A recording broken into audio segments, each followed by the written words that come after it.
moment que tu nous permets d'être encore ensemble, Seigneur. Je te bénis pour la vie de mon frère Richard. Je te bénis pour ce que tu fais dans sa vie et ce que tu feras encore, Seigneur. Toi qui es notre Dieu, toi qui es notre Seigneur, toi qui nous as appelés, Seigneur Dieu, pour que nous puissions te servir. Nous te remercions ce moment que tu as permis afin que nous puissions être ensemble, Seigneur Dieu, afin de pouvoir partager ensemble les expériences que nous avons pu avoir avec toi.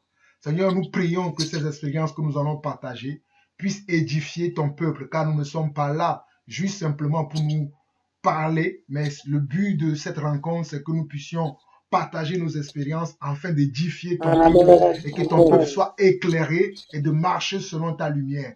Nous bénissons maintenant ton esprit qui est au milieu de nous, car ta parole nous confirme que là où 2 ou 3 sont assemblés en ton nom, toi-même tu es au milieu d'eux. Donc nous bénissons le Saint-Esprit qui est au milieu de nous maintenant, qui va nous diriger, qui va nous conduire dans tout ce que nous allons faire. Donc merci Seigneur pour le don et la grâce que tu nous as fait d'avoir le Saint-Esprit, Papa. Merci Seigneur, nous te confions toute notre sagesse, notre intelligence, nous laissons tout notre être entre tes mains, afin que toi-même, Seigneur Dieu, tu puisses venir nous diriger, afin que tout ce qui sortira, que ce soit de notre bouche, tout ce qui sortira de notre pensée, de notre cœur, que cela soit conduit par l'Esprit. Même si nous allons utiliser, Seigneur Dieu, nos expériences, nous soumettons, Seigneur Dieu, toutes ces expériences sous la puissance de l'Esprit, afin que les expériences charnelles ne viennent pas, Seigneur Dieu, occulter, Seigneur, l'expérience de l'Esprit, Papa. Seigneur, que l'Esprit lui-même nous dirige dans chaque chose, afin que tout ce qui sera dit puisse éclairer et faire grandir tes enfants un peu partout dans le monde entier, surtout, Seigneur Dieu, au Cameroun, le Cameroun qui est concerné par la plupart des choses que nous allons partager. Nous te donnons toute la gloire au nom puissant du Seigneur Jésus-Christ. Amen. Gloire à Dieu. Gloire à Dieu. Amen. Amen. Amen. Donc, frère, je ne sais pas si tu veux aussi prier ou si tu veux aussi prier. Oh, tu peux lancer maintenant, tu peux poser tes questions. Si c'est la procédure par question, oui. Ok. Donc, frère, moi, j'ai une première question à te poser. Donc, tu t'appelles comment, frère? Je m'appelle Richard. Richard, voilà. Oui. Tu t'appelles Richard. Donc, Richard, tu m'as contacté il y a de cela, on va dire, il y a une semaine, par rapport à une vidéo. Par rapport à une vidéo que j'ai vue à YouTube. Voilà.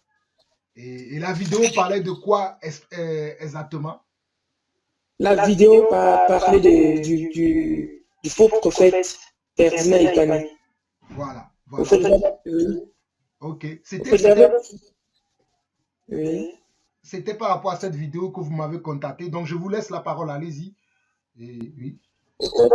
J'ai l'habitude de suivre de voir les vidéos de ces messieurs. Oui.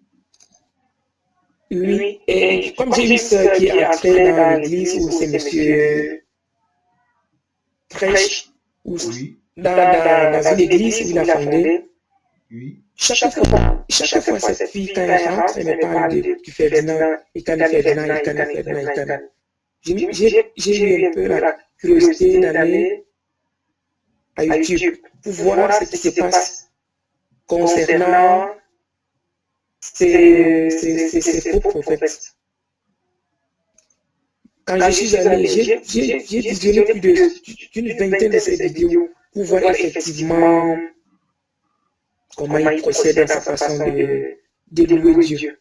Oui. Oui. Cette fois-ci, maintenant quand je suis venu, j'ai tapé Ferdinand Ekani. J'ai vu là. Fuir le faux prophète Ferdinand Ekani, j'ai dit. Il y a quelqu'un qui a mis la main sur la prédication de ces messieurs. Maintenant, je suis descendu juste pour voir le nom qui a mis cette vidéo en ligne. J'ai vu là, M. Lawson. Entre-temps, oui. Effectivement, c'est moi, Jean-Paul Lawson. Je me présente en même temps pour les frères et sœurs qui ne me connaissent pas. Je m'appelle Jean-Paul Lawson, je vis ici en France, je vis à Paris en France et je suis prédicateur de l'évangile. Et quand je dis je suis prédicateur de l'évangile, je n'ai pas une église bâtiment. Je suis un serviteur de Dieu qui sert Dieu dans la simplicité, en allant de maison en maison, de quartier en quartier, de ville en ville, de métro en métro, pour partager la parole de Dieu avec tous les frères et sœurs qui souhaitent que je partage la parole de Dieu avec eux. De temps en temps, je suis invité dans les églises pour partager la parole de Dieu selon que l'Esprit nous conduit. Mais je ne suis pas affilié à une organisation chrétienne où je vais dire que je suis protestant ou baptiste ou adventiste. Je suis simplement un disciple du Seigneur Jésus-Christ qui cherche à marcher sur les traces des apôtres, c'est-à-dire de nos pères, ceux qui nous ont laissé l'évangile, ceux qui nous ont précédés dans la foi, et Jésus-Christ étant lui-même la pierre angulaire. Après, il y a eu les apôtres, et aujourd'hui, nous aussi qui suivons les apôtres. Parce que nous savons, selon Éphésiens chapitre 4, le verset 11, que Dieu a appelé les uns comme apôtres, les autres comme évangélistes, les autres comme pasteurs et docteurs, pour le perfectionnement des saints. Je précise sur ce terme, pour le perfectionnement des saints, et non pour le théâtre des saints, pour, je sais pas, la marche des... Non, c'est pour le perfectionnement des saints. Ce que nous voyons aujourd'hui, c'est par contre, c'est le théâtre. Il n'y a plus le perfectionnement qui doit être la base. Il n'y a plus l'amour de Dieu qui doit être la base, le fondement de la parole qui doit être la base, le fondement des doctrines, de la doctrine des apôtres qui doit être la base. Ce n'est plus ça que nous voyons. Et quand j'ai eu ce privilège de tomber sur ce faux prophète, comme vous l'avez bien dit tout à l'heure, et Kane Ferdinand, j'ai pu faire mes investigations tout seul. L'esprit m'avait déjà confirmé qu'il était faux, mais j'ai fait des investigations en allant regarder ce qu'il fait au travers de ses vidéos. C'est là où j'ai découvert sa vraie face. C'est ça qui m'a conduit à faire les vidéos que j'ai fait dans les derniers temps, dont tu as vu un, et c'est à la suite de cette vidéo que tu as vu que toi tu m'as contacté pour me raconter encore beaucoup de choses que moi je n'ai pas pu dire dans la vidéo. Donc je vous laisse encore la parole si vous voulez continuer. Effectivement, moi j'ai assisté à 4 de ces prédications, non 3 fois, je suis allé. Et je suis allé par curiosité.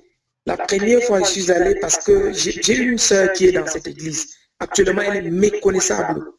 Elle est entièrement méconnaissable. Nous sommes devenus tous des démons pour elle. Nous sommes devenus pratiquement des démons. Chaque membre de la famille. Donc, elle ne parle. Quand tu parles, tu es d'office démon que nous sommes possédés. Elle est dans la lumière du Christ. Selon elle. Et je suis allé pour la première fois parce qu'elle m'a parlé de tous ces gestes, des merveilles que ce monsieur fait pour elle et tout ça. Je suis allé la première fois. La première fois quand j'y suis allé, franchement, je n'y crois pas. Manifestement, je n'y crois pas à certains montages. La première fois quand je suis allé, quand je suis entré, comme je ne connaissais pas cette personne physique, je ne l'ai jamais vue, à part les photos, les vidéos là. J'ai tapé à Facebook. Ferdinand Itani pour voir. Subitement, là, il a commencé à dire dans cette prédication qu'il y a des espions dans cette salle, tout ça. Je me suis dit peut-être il a envoyé quelqu'un me voir. J'ai regardé autour de moi, il n'y a personne. Sûrement, il a une vision pour me voir, tout ça, je ne sais pas. C'est la première fois, la deuxième fois quand je suis allé. Et c'est là où j'ai tout compris. Ici, ce n'est plus la parole de Dieu, ce n'est plus... Peut-être qu'on utilise au fond, dans la forme, le nom de Dieu, mais au fond, je n'y crois pas. Oui. Et ce que vous dites là, c'est intéressant. Hein? C'est intéressant. Et il y a un verset dans la Bible, hein, et vous avez bien fait. Il y a un verset dans la parole de Dieu qui dit dans 1 Thessaloniciens chapitre 5, 1 Thessaloniciens chapitre 5, à partir du verset, on va lire à partir du verset 18, 1 Thessaloniciens 5, à partir du verset 18, qui dit « Rendez grâce en toutes choses, car c'est à votre égard la volonté de Dieu en Jésus-Christ. N'éteignez pas l'esprit. » N'éteignez pas l'esprit. Le verset 19 est important, il dit « N'éteignez pas l'esprit, ne méprisez pas les prophéties, mais examinez toutes choses, retenez ce qui est bon, abstenez-vous de toute espèce de mal. Donc, on voit dans ce passage-là qu'en tant que disciple du Seigneur, on ne doit pas éteindre notre esprit. C'est-à-dire, on doit être en éveil dans notre esprit. On ne peut pas dire que tout le monde est faux. On ne peut pas dire que tout ce que nous voyons, c'est du mensonge, c'est de la manipulation. Mais on doit éprouver les esprits pour voir si ces esprits-là viennent de Dieu. C'est pour ça que dans 1 Thessaloniciens 5, ici, on dit « N'éteignez pas l'esprit, ne méprisez pas les prophéties, mais examinez toutes choses. » Donc, on doit examiner toutes choses. Tout ce que nous voyons, nous devons les examiner pour voir si cela est de Dieu ou pas. Parce qu'aujourd'hui, mon frère, je me permets de parler ainsi parce qu'il y en a certains qui vont dire que nous jugeons. Alors que la Bible nous demande d'examiner. Oui, parce qu'il y a des gens qui vont nous traiter que nous jugeons, que qui sommes-nous pour juger qui ou qui que ce soit, alors que la Bible déclare que l'homme spirituel juge de tout. Et nous voyons ici qu'on nous dit que n'éteignez pas l'esprit, ne méprisez pas les prophéties, mais examinez toutes choses, retenez ce qui est bon, abstenez-vous de tout excès de mal. Donc nous, pendant ce partage, ce témoignage que nous sommes en train de partager, d'enregistrer, le but c'est que nous allons partager avec les gens ce que nous avons pu examiner nous-mêmes. Moi, je n'étais pas sur place là-bas, mais vous étiez sur place là-bas. Ce que vous avez pu examiner, c'est ce que vous allez partager avec moi. Moi, j'ai vu des choses par vidéo. Et même vous avez été physiquement là-bas. Vous avez vu des choses et c'est ça que vous êtes en train de nous partager. Donc, mon frère, allez-y. Oui. Voici comment lors de la deuxième fois quand je suis allé là-bas, voilà ce qui m'a marqué. C'est quelqu'un qui, dans toutes ses prédications, il commence toujours par ces miracles. Et ces miracles, j'ai l'impression que ce sont des scènes montées, bien montées. Et il y a les personnes qui l'appellent. Ce sont les gens peut-être bien ciblés. Et quand bien même que ces personnes ne sont pas ciblées, je vous assure, la personne, quand il appelle, au moment parce que quand je suis allé, j'ai dit non, si c'est un vrai prophète, moi c'est la première fois que c'est la deuxième fois que je mets pied là-bas, peut-être il va me localiser aussi. Puisqu'on ne s'est pas fixé un rendez-vous pour voir s'il va faire ses montages et autres là. Je me suis dit, comme il ne me connaît pas, sûrement que mon nom aussi va sortir là-bas. Effectivement. Quand il a commencé ses prophéties, j'ai dit non, il a appelé le nom d'une fille, la fille s'est levée, il a donné une prophétie, il a prophétisé sur la fille que tu vas te marier tel jour, à telle heure. Il a donné même l'heure, 14h01. Je ne me rappelle plus du jour. C'est un mois de février, le mois de février 2016. Que cette fille devait se marier, trouver son mari au petit marché de Ngaoundé. C'est dans la ville dans la région de la Dama, dans le Grand Nord. Je vous assure, j'ai suivi la fille là. Jusqu'aujourd'hui, la fille ne s'est pas mariée. Jusqu'aujourd'hui, la fille ne s'est pas mariée. Ça, c'est une. C'est parce qu'elle est à peut-être 2 km, 3 km de là où j'habite. J'ai dit non, je veux voir la réalisation, la prophétie de ces messieurs. Est-ce que c'est un vrai prophète, un faux prophète? Jusqu'aujourd'hui, la fille ne s'est pas mariée. Ça, c'est une des prophéties comme ça que j'ai ramassées. C'est intéressant ce que vous dites. Hein. C'est très intéressant. Hein. On voit que le monsieur, parce que la Bible nous dit comment doit-on reconnaître un vrai prophète d'un faux prophète. On dit que le vrai prophète... Oui, allez-y. Allez-y. Parce que quand il a appelé le nom de la fille, j'ai dit non, ça c'est une fille que je dois suivre la fille-ci. Je suis allé même faire l'amitié avec cette fille pour voir si vraiment cette prophétie va se réaliser. Nous sommes février 2016. Nous sommes en octobre 2017. Oui, nous sommes en octobre 2017. Plus précisément, nous sommes le 7 octobre 2017. Oui. Jusqu'aujourd'hui, la fille ne s'est pas mariée. Il avait même donné le nom du mari de la fille, Ah bon? jusqu'aujourd'hui. Il a Oui, même donné le nom jusqu'au nom de la personne qui va épouser la fille. oui, jusqu'à l'heure, à 14h01 qu'ils vont se rencontrer au petit marché de Gambéré. Jusqu'aujourd'hui, ça ne s'est pas réalisé. C'est Wow. encore une deuxième scène de prophétie. Je ne sais pas si c'est monté. Elle est étudiante, cette fille. Elle s'est fracturé la jambe. Et maintenant, au niveau de. Quand elle est à l'hôpital, vous allez m'excuser, j'ai mis un peu du franc anglais là. Quand elle est allée à l'hôpital, on devait amputer la jambe. On a dit à la fille, non, il faut aller à Rema Ministry parce que l'église que ce prophète a s'appelle, ce prénom ici, Rema Ministry Congregation Baptiste. Elle est allée là-bas, le prophète est venu, on a allongé sa jambe, on a prié. Le prophète a dit, c'est fini, on ne va plus amputer ta jambe, c'est fini. Ça n'a pas fait 5 jours, on a amputé la jambe de la fille. Voici 2 prophéties qui ne sont pas réalisées. Ça, c'est l'une des... parmi tant d'autres. Amen, amen. Mon frère, ce que tu dis là, c'est intéressant. Ce prophète, Ferdinand Ekane...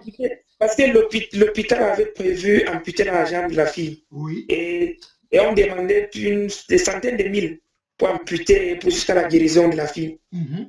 On a dit non, non, non, non. Va à Rema Ministry, on va prier sur toi. Effectivement, le jour là, moi j'étais là. Quand on priait sur... On a allongé sa jambe, on a prié, ils ont fait des montages là devant là. Marche, marche, marche, cours un peu, cours un peu. Elle sautait aussi de joie là. Elle a déposé même ses béquilles même là. Il a dit c'est fini. Toi, c'est fini. On ne voit pas. On t'a économisé l'argent des centaines de mille que l'hôpital devait prendre. Et maintenant, elle va marcher normalement. Je m'attendais à ce que cette fille, non, comme elle est étudiante, on va se voir tout le temps au campus. Curieusement, je vois là qu'elle a amputé la jambe. On a amputé la jambe, je ne sais pas. Ça fait deux prophéties comme ça qui ne sont pas réalisées. Et je me dis, franchement, ce monsieur a colonisé presque toutes les villes du Cameroun. Et il a un pouvoir. Quand il arrive quelque part, même les autorités administratives, quelqu'un de simple comme moi, pouvoir peut-être un sous-préfet, un gouverneur ou un préfet, il va marcher dans presque des semaines et des semaines. Juste pour voir peut-être sa secrétaire ou bien. Oui. Mais quand il arrive, récemment il est arrivé en début d'année, il est arrivé pour installer sa télévision. Il a fait presque le tour de la ville.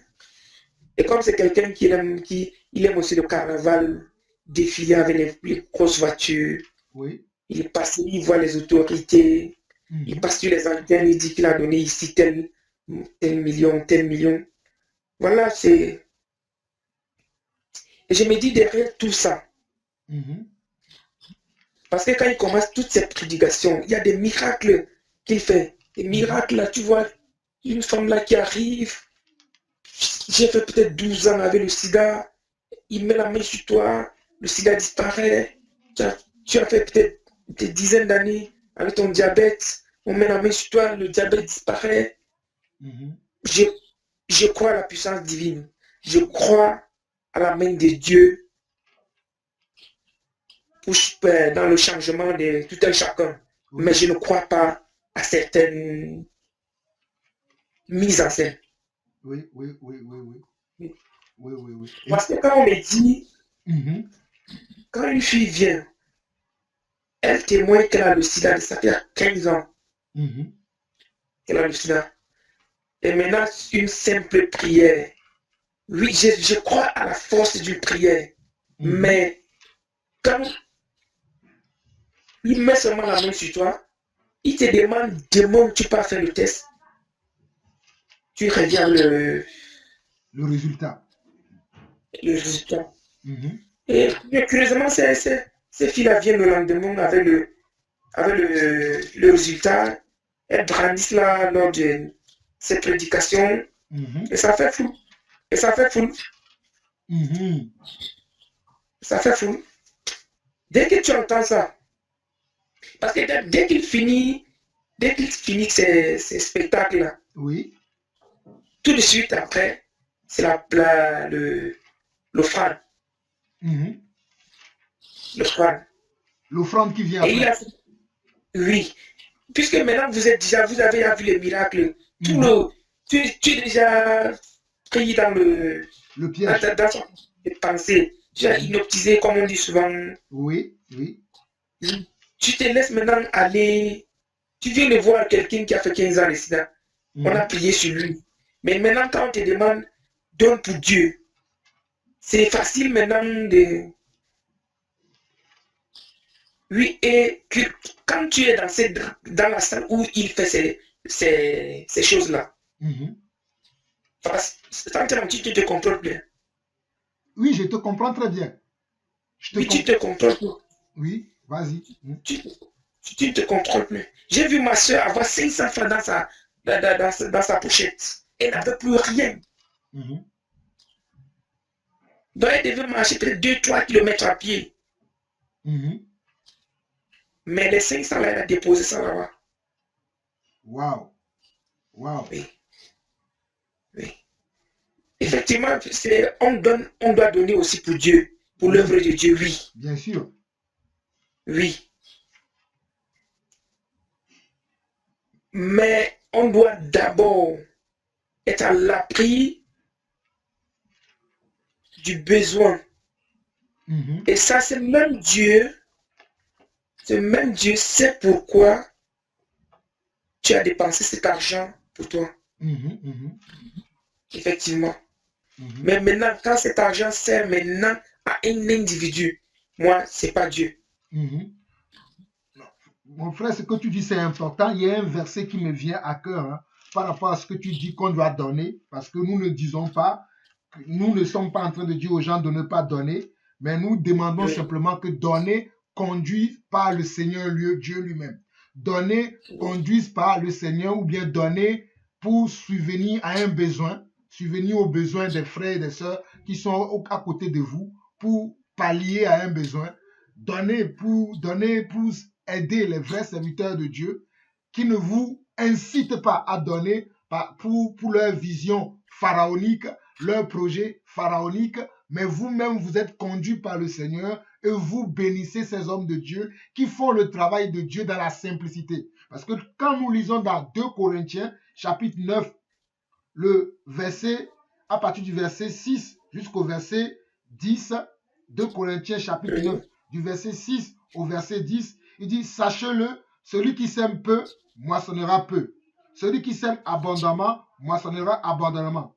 Que chacun donne comme il a résolu en son cœur, sans tristesse ni contrainte, car Dieu aime celui qui donne avec joie. J'aime beaucoup le verset 7 qui dit, que chacun donne comme il a résolu en son cœur. Que chacun donne comme il a résolu en son cœur, sans tristesse ni contrainte, car Dieu aime celui qui donne avec joie.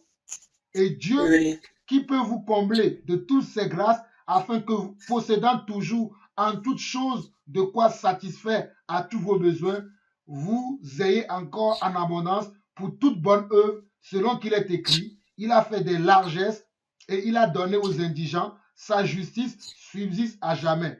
Celui qui fournit de la semence au semeur et du pain pour sa nourriture, vous fournira et vous multipliera la semence et il augmentera les fruits de votre justice.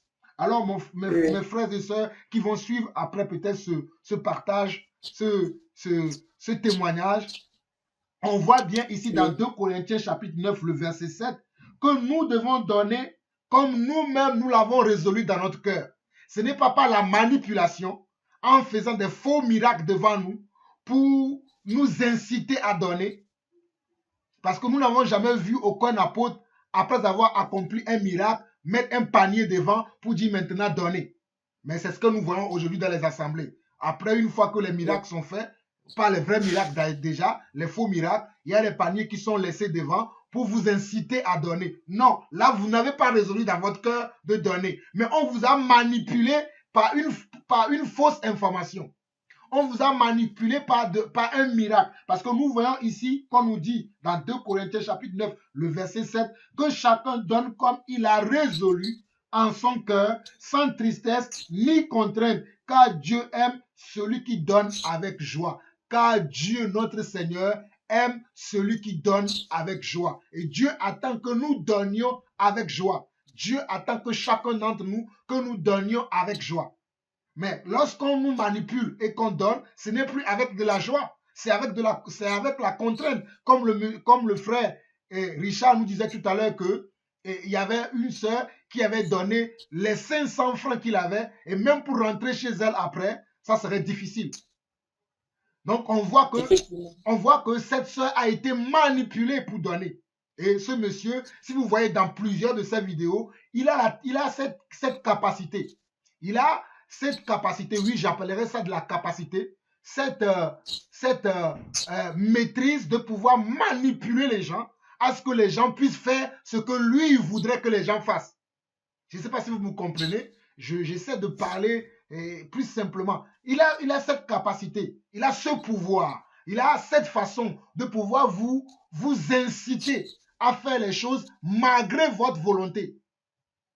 Et c'est ça ce qu'on voit ici. Ce n'est plus par votre volonté que vous donnez, mais vous avez été poussé, vous avez été influencé, vous avez été séduit. Et c'est la séduction qui vous a fait donner. Alors que vous n'avez pas résolu dans votre cœur, en quittant la maison, que lorsque je vais venir aujourd'hui, dans l'œuvre de Dieu, je vais semer tel montant.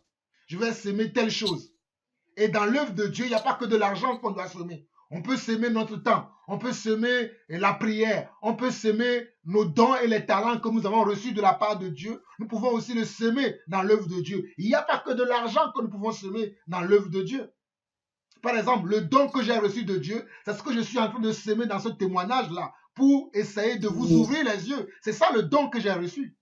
Et le frère, pareillement, ce qu'il a reçu, il le partage. C'est pour ça que la Bible nous dira dans 1 Pierre chapitre 4, 1 Pierre chapitre 4, à partir du verset 8 et jusqu'à la fin, on nous dira que chacun mette au service des autres le don qu'il a reçu de la part de Dieu. Que chacun mette au service des autres le don qu'il a reçu de la part des autres. Mais aujourd'hui, nous remarquons que les dons que les gens ont reçus, ils ne les mettent plus au service des autres, mais d'ailleurs, beaucoup d'entre eux n'ont pas reçu des dons, comme ce faux prophète Ferdinand Ekane, qui utilise la magie, qui utilise l'esprit de Python, qui utilise la sorcellerie pour envoûter les gens et amener les gens maintenant à faire sa volonté. Et d'ailleurs, même c'est quelqu'un qui défie Dieu. Il dit que Dieu a obligé de l'honorer. Quand il parle, c'est quelqu'un qui est vraiment, il est très orgueilleux dans ses propos. Et quand on voit de tels hommes, on peut savoir que nous sommes à la fin des temps. Parce que la Bible a parlé de ces personnes de la fin des temps que nous verrons. Et nous allons lire un passage et je vais redonner la parole encore aux frères. Nous allons lire 1 Jean chapitre 4, le verset 1. Pour ceux-là qui vont nous dire que nous sommes des fous, que nous jugeons des hommes, Dieu nous a laissé la parole de Dieu. Dieu nous a donné l'autorité de pouvoir tout examiner. Nous ne jugeons pas les gens, mais nous examinons en tant qu'enfants de Dieu. Nous devons tout examiner. Et dans 1 Jean chapitre 4, le verset 1, on nous dit, bien-aimés, n'ajoutez pas foi à tout esprit, mais éprouvez les esprits pour savoir s'ils sont de Dieu, car plusieurs faux prophètes sont venus dans le monde. Car plusieurs faux prophètes sont venus dans le monde. Donc ceux-là qui ne veulent pas que nous examinons, nous éprouvons ce que ces hommes de Dieu qui sont populaires aujourd'hui, qui sont devenus des stars aujourd'hui dans le milieu, on va dire, des milieux des croyants ou bien milieu du christianisme ou chez les chrétiens, nous voyons des gens qui sont devenus des hommes populaires et on ne veut pas que nous les éprouvons. Non, nous sommes dans notre droit d'éprouver toute personne. Et même vous-même qui allez écouter ce témoignage, éprouvez-nous pour voir si ce que nous disons, c'est la vérité. Si ce que nous disons, ce n'est pas la vérité pour vous, suivez ce qui est la vérité. Mais si ce que nous disons, c'est la vérité, vous devez suivre ce qui est la vérité. Car la Bible déclara que vous connaîtrez la vérité et cette vérité que vous allez connaître vous affranchira. Je vais relire le verset et je vais redonner la parole aux frères. Bien-aimés, n'ajoutez pas foi à tout esprit. Nous sommes bien dans 1 Jean chapitre 4, le verset 1, qui dit, bien-aimés, n'ajoutez pas foi à tout esprit, mais éprouvez les esprits pour savoir s'ils sont de Dieu. Car plusieurs faux prophètes sont venus dans le monde. Car plusieurs faux prophètes. Car plusieurs faux prophètes. Ils sont plusieurs aujourd'hui. Il y a plusieurs faux prophètes aujourd'hui qui vous manipulent, qui vous incitent, qui vous donnent des fausses prophéties. Je reviendrai tout à l'heure sur le détail que le frère a cité dès le début lorsqu'il témoignait ce qu'il a vu quand que le prophète Ekané a prophétisé sur une fille qui devait se marier telle année, telle date. Il a donné même le nom du futur mari. Mais ce mariage jusqu'aujourd'hui n'a pas eu lieu. Il a parlé aussi d'une dame qui devait recevoir un amputement de sa jambe. Mais lui, il a prié pour lui, il a dit non, il n'y aura pas d'amputation. Mais malgré sa prière, malgré le show qu'il a fait, cette dame a reçu l'amputation de sa jambe. Je reviendrai là-dessus, mais je donne la parole au frère d'abord et je reviendrai sur ces choses. Frère, tu as la parole. Je vais aller encore dans le même sens. Dans le même sens. Cette volonté d'avoir toujours de l'argent, de vouloir toujours de l'argent auprès des fidèles, des pauvres. Parce qu'il faut bien remarquer, quand ils prêchent, c'est toujours la majorité, sont les femmes. La majorité sont les femmes. Et les pauvres. Et tous ces derniers temps-ci, j'ai remarqué, ce ne sont même plus les pauvres. Même les riches viennent maintenant là-bas. Parce qu'ils organisent la nuit des bienfaiteurs chaque fin du mois. Là où ils vendent maintenant les cartes des bienfaiteurs. Les cartes des bienfaiteurs et les huiles de faveur.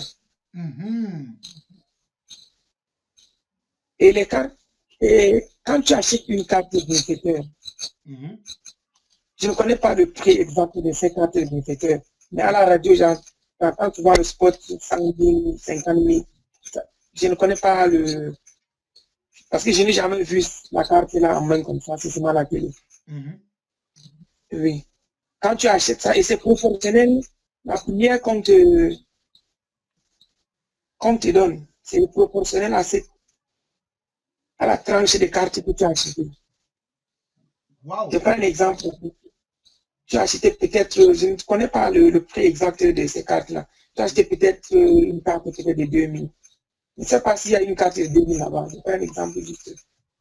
Tu n'auras pas la même prière que celui qui a acheté la carte de 100 000. Okay.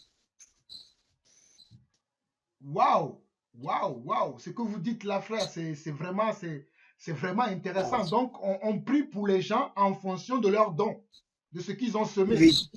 Waouh. Continuez. Oui, et il a ce qu'il appelle l'huile de faveur. Oui. Je ne sais pas là où on fabrique ces huiles-là. Je ne sais pas c'est où, c'est dans quel pays. Non, il le vend, et cette huile de faveur, il l'a dans ses bureaux, dans ses locaux. Et tu peux le commander, peu importe là où tu te trouves sur le globe terrestre aujourd'hui. Tu peux commander cette huile de faveur, tu vas le recevoir. Oui. Si nous voulons même commander aujourd'hui, nous le voulons, mais bon, nous ne sommes pas là pour faire la propagande de ces genres de choses. Mais cette huile de faveur, il le fabrique là-bas au Cameroun, dans la ville où il se trouve, il le fabrique là-bas. Et il le vend un peu partout dans le monde entier. Et lorsqu'il se déplace dans ses congrès qu'il fait, ses réunions, ses conférences qu'il fait un peu partout dans le monde, il prend beaucoup de ces huiles, il en stocke beaucoup, qu'il amène avec lui et il les vend aussi. Comme il a été chez moi au Togo, il en a vendu beaucoup là-bas. Il a été au Bénin, il en a vendu beaucoup là-bas. Il a été au Burkina Faso, il a vendu beaucoup de ces huiles là-bas. Donc c'est quelqu'un, il a aussi une équipe de marketing derrière lui, qui le suit dans ce Oui, qu'il fait. et il faut bien remarquer, quand il vend ses huiles, aucune caméra, tu ne vas jamais voir qu'il a en train de vendre ses huiles. Oui, Il n'y a pas ça. oui, tout à Même fait. ces cartes de bienfaiteurs là, tu ne vas pas voir ça. Oui, Tu- c'est bien que vous soulignez cela. J'ai vu que lorsqu'il devait aller au Togo, il avait fait, c'est dans les vidéos précédentes que j'ai fait, ceux qui veulent voir vraiment cette partie peuvent le voir. Il avait lancé un appel pour ceux qui vont suivre l'école de la prophétie et l'école du coaching. Là, il leur a dit que appelez pour réserver vos badges. Et c'est ces badges-là qui vendent. Et selon les retours que il j'ai eus, appelle ça, ce sont les il badges appelle qui ça, ont coûté dans les 25 000, 50 000, comme tu l'as bien expliqué tout à l'heure. Ce sont les il badges, appelle ça, voilà, qu'il a il appelle ça vendus. carte de bienfaiteur. Voilà, c'est ça ce que tu appelles qu'il organise au Cameroun tous les fins du mois. Il organise la soirée des bienfaiteurs. Et la soirée des bienfaiteurs, là, il y en a qui viennent pour 100 000, il y en a qui viennent pour 1 million, il y en a qui viennent pour 200 000, il y en a qui viennent pour 500 francs, il y en a qui viennent pour 1000 francs. Et selon ton don, lui, il priera pour toi. Est-ce que c'est bien ça, mon frère? Oui. Effectivement, effectivement, oui. Ah, c'est Et quand terrible. tu as cette carte de bienfaiteur, Mhm. à quoi ça sert? Peut-être quand tu es malade, tu prends cette carte et tu mets sur la partie malade. Peut-être tu as mal au doigt, tu viens, tu poses ça. Instantanément, selon moi, c'est les témoignages qui passent dans ces vidéos. Ah, donc Puisque je n'ai jamais vu cette carte. Hein? oui. Donc, du coup, ceux qui ont les cartes de bienfaiteurs, lorsqu'ils sont malades, ce n'est plus lui directement qui prie pour eux. Ils utilisent juste la carte pour mettre là où Oui, ils ont. Peut-être ils ont mal à la tête, ils vont mettre la carte sur la tête et instantanément ils sont guéris de la tête. tu peux aller prêter même cette carte à quelqu'un qui est malade, un voisin, un frère, peut-être quelque part comme ça. Tout, ils reçoivent instantanément la guérison selon eux. Waouh! Waouh! Donc, les cartes de bienfaiteurs qu'ils vendent, ce sont les cartes-là qui sont maintenant ces suppléants qui continuent à faire des fausses miracles dans la vie des gens, si j'ai bien compris. Voilà, effectivement, Donc, les oui. cartes de Lui, il est plus bienfaisance là. qu'il vend aux gens, ce sont ces cartes-là qui continuent à produire des miracles dans la vie de ceux-là qui le suivent, ceux-là qui croient qu'il est un vrai prophète de Dieu. Voilà. Et il faut voir dans certaines de ces vidéos, parce que pour convaincre ma soeur qui est là-bas dedans, là, je vois certaines vidéos là pour l'amener petit à petit. Je sais qu'elle est déjà, elle est déjà, je vais utiliser quel mot, elle a trop la tête dans cette église. Donc pour la faire sortir de cette église, ça sera un peu difficile. Donc c'est petit à petit que j'essaie un peu de la faire sortir. Ça sera pas facile, mais avec la grâce de Dieu, ça ira.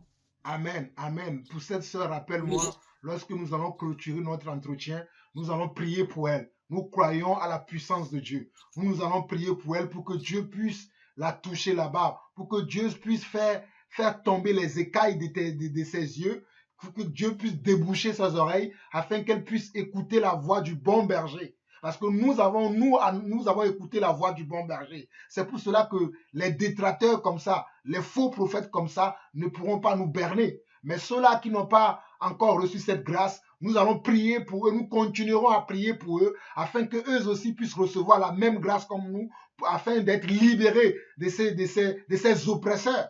Ces personnes, moi je les appelle des oppresseurs, parce qu'ils oppressent le peuple de Dieu.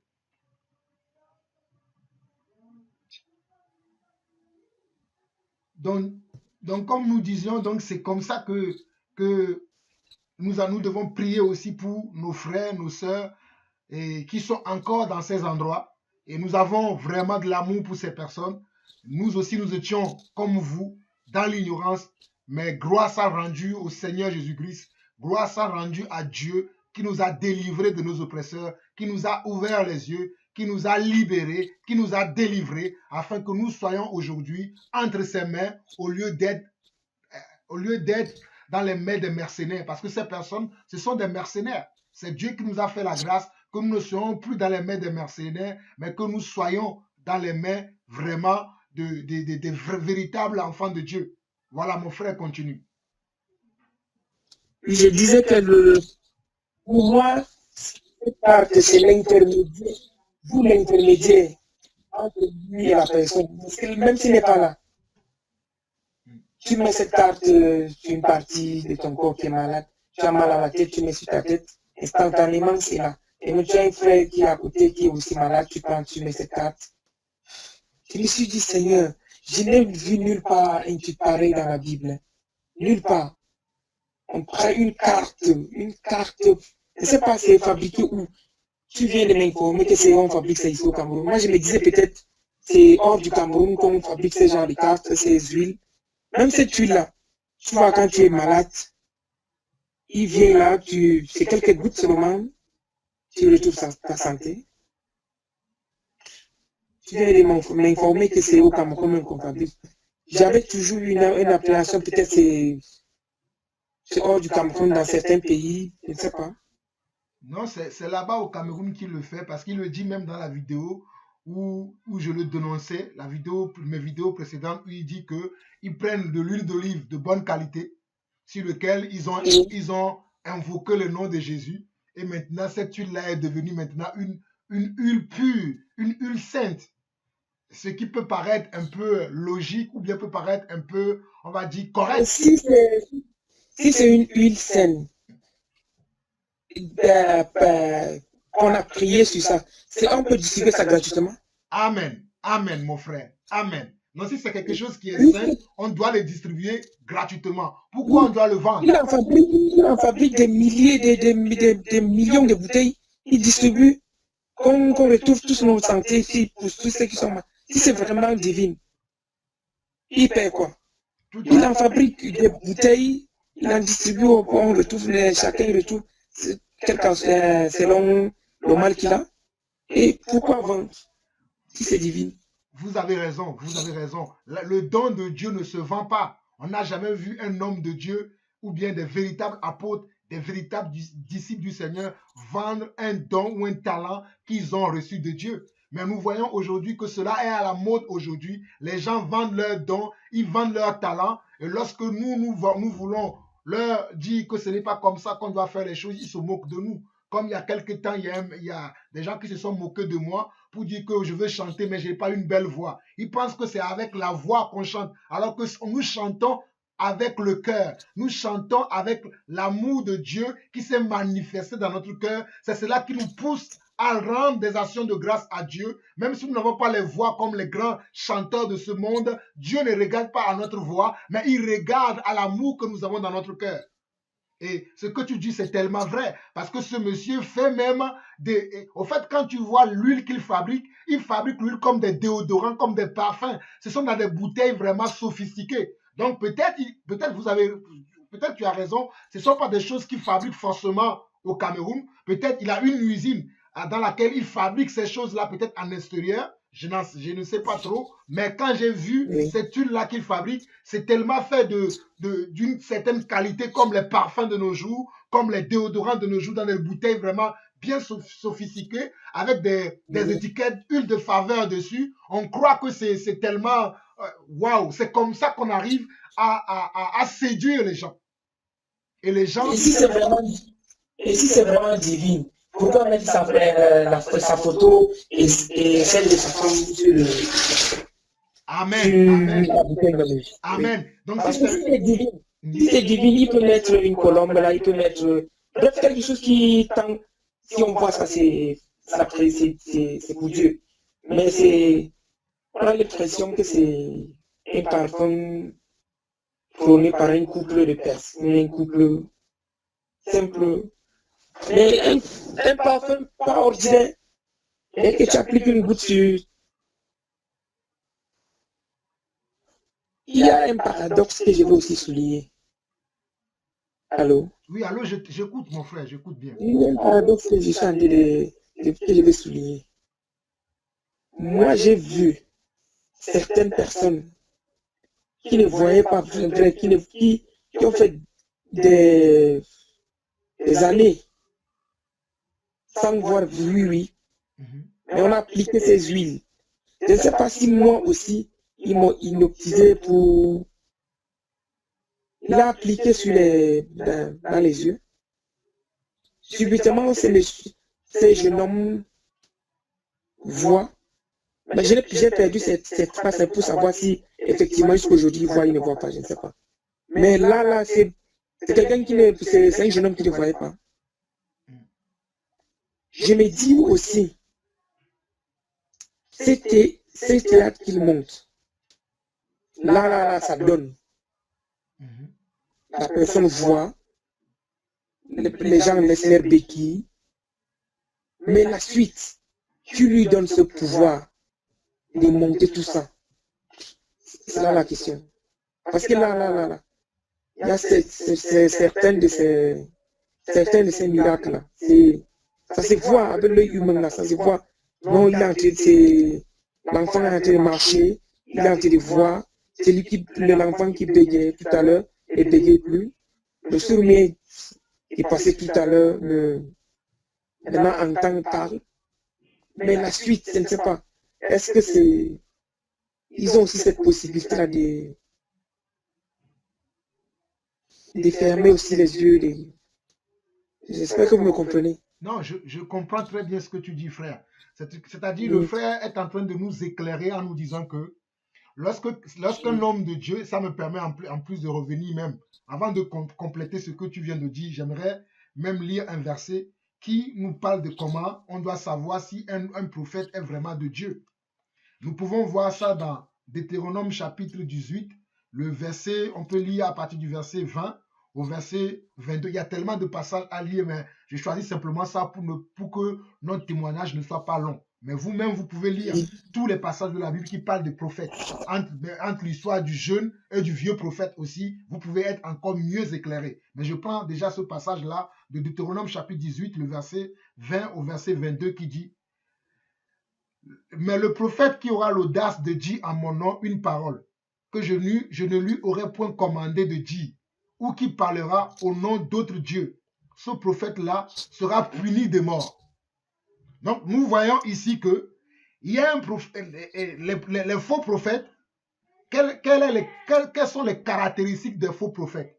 Les caractéristiques des faux prophètes, l'une des caractéristiques, c'est quoi? C'est que le faux prophète va dire une parole que Dieu ne lui a pas dit. Il va donner une parole, il va faire un acte que Dieu ne lui a pas dit de commettre, mais lui va commettre au nom de Dieu. Il va parler au nom de Dieu. Il va agir au nom de Dieu, alors que Dieu ne l'a pas envoyé. Ça, c'est le premier, on va dire, la première forme qu'on peut voir chez un faux prophète. La deuxième forme, ou bien la deuxième façon, c'est qu'il peut aussi agir au nom d'un autre Dieu. Je relis Deutéronome chapitre 18, le verset 20, pour que vous puissiez comprendre ce que l'Esprit me pousse à dire. On dit, mais le prophète qui aura l'audace de dire à mon nom une parole que je ne lui aurais point commandé de dire, ou qui parlera au nom d'autres dieux, ce prophète sera puni de mort. Donc on voit que les faux prophètes ont la capacité soit de parler sans que Dieu ne leur a pas dit de parler, ou soit de parler dans le nom d'un autre Dieu, pas le nom de notre Dieu qui a créé le ciel et la terre, c'est-à-dire le Dieu d'Abraham, d'Isaac et de Jacob. Donc le faux prophète va parler, soit Dieu ne lui a pas dit de parler, mais il va parler, soit il va parler au nom d'un autre Dieu. Il va faire semblant de dire, il parle au nom du Dieu que nous connaissons, c'est-à-dire le Dieu d'Abraham, d'Isaac et de Jacob, ou bien le Dieu qui a créé le ciel et la terre, ou bien le Dieu qui est le Père du Seigneur Jésus-Christ, ou bien le Dieu qui a créé, le Dieu que nous connaissons depuis les temps, des temps et des temps, c'est-à-dire le Dieu qui a fait toutes choses. Mais il y a un autre Dieu que ces prophètes utilisent, ce sont les autres dieux qui sont écrits avec des petits dés, c'est-à-dire les démons, les esprits méchants qui sont dans les lieux célestes que ces hommes utilisent, qui sont sous la terre, sous la mer, que ces hommes utilisent là pour faire aussi leurs miracles. C'est pour ça qu'on nous dit ici que nous sommes bien dans Deutéronome chapitre 18, le verset 20, qui nous dit, mais le prophète qui aura l'audace de dire en mon nom une parole que je ne lui aurais point commandé de dire, ou qui parlera au nom d'autres dieux, ce prophète-là sera puni de mort. Je continue. Peut-être tu diras dans ton cœur, comment connaîtrons-nous la parole que l'Éternel n'aura point dite? Comment connaîtrons-nous la parole que l'Éternel n'aura point dite? Comment est-ce que vous pouvez savoir si le prophète Ekane Ferdinand est vraiment prophète de Dieu? Voici comment vous pouvez le savoir. Vous allez l'écouter maintenant. Voici comment vous pouvez le savoir. Le frère l'a dit tout à l'heure en donnant deux exemples. En parlant de la fille à qui il avait prophétisé que cette fille se marierait en une année, dans un mois, et il a donné même le nom du futur mari. Mais le frère Richard nous a confirmé tout à l'heure que jusqu'aujourd'hui, la fille, la sœur en question, n'est pas mariée. Et le deuxième cas qu'il a aussi vu, c'est qu'il a vu aussi qu'il a dit à une fille que ta jambe ne sera pas amputée. Mais finalement, on a amputé la jambe de cette femme. Donc, on voit ici, on a vu comment, on a vu le premier cas. C'est-à-dire, on a vu la première phase, le premier caractéristique d'un faux prophète, on vient de le voir. C'est-à-dire, la chose que la personne dit n'aura pas été lieu. Ça, c'est le premier caractéristique. Le second caractéristique, c'est ici, on nous dit au verset 22, quand ce que dira le prophète n'aura pas lieu et n'arrivera pas, ce sera une parole que l'Éternel n'aura point dite. C'est pas audace que le prophète l'aura dite. N'aie pas peur de lui. C'est pour ça que nous n'avons pas peur du prophète Ekane Ferdinand. Car nous savons que la puissance de Dieu est avec nous. Nous savons que Dieu est avec nous. Nous savons que celui qui est en nous est plus grand que celui qui est dans le monde, est plus grand que celui qui est contre nous, est plus grand que ceux-là qui sont des séducteurs. Donc le deuxième cas, c'est que ce prophète utilise comment? Un autre Dieu. Parce que nous avons vu dans le verset 20, la deuxième phrase qui nous dit, mais le prophète qui aura l'audace de dire en mon nom une parole que je ne lui aurais point commandé de dire, ou qui parlera au nom de Dieu, ce prophète sera puni de mort. Donc les miracles qu'il fait instantanément et que cela se produit, il ne le fait pas au nom de notre Dieu. C'est-à-dire le Dieu qui a créé le ciel et la terre, le Dieu père d'Abraham, d'Isaac et de Jacob. Ce n'est pas au nom de ce Dieu-là qui le fait, mais c'est au nom d'un autre Dieu. C'est au nom des démons, c'est au nom de comment? C'est au nom de la sorcellerie, c'est au nom de la magie, c'est au nom de l'esprit de Python qu'il fait ce genre de choses et les gens sont omnubilés. Et comme tu le dis, nous n'avons pas, comme tu le dis, là je rejoins la question que tu m'as posée tout à l'heure qui est pertinente, de savoir est-ce que nous connaissons la suite de ceux-là qui, manifestement devant les caméras, il a impliqué l'huile de faveur. Et il y a eu un miracle qu'on ne peut pas nier. Mais pour nous, qui n'est pas un miracle qui vient de Dieu, mais qui est un faux miracle, qui est un miracle qui vient de Satan, qui est un miracle qui vient des esprits de sédition.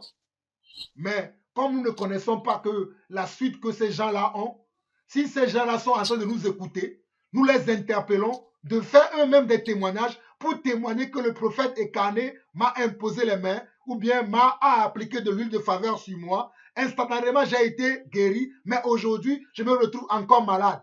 Vous allez aider beaucoup de personnes. N'ayez pas peur. Vous allez aider beaucoup de personnes. Vous allez aider une multitude de personnes. Vous allez aider tout un peuple de Dieu qui se fait berner, qui se fait avoir par ce monsieur qui est un grand manipulateur, qui est un un très grand manipulateur qui réussit ses coups sur ceux-là qui n'ont pas une communion avec leur Dieu.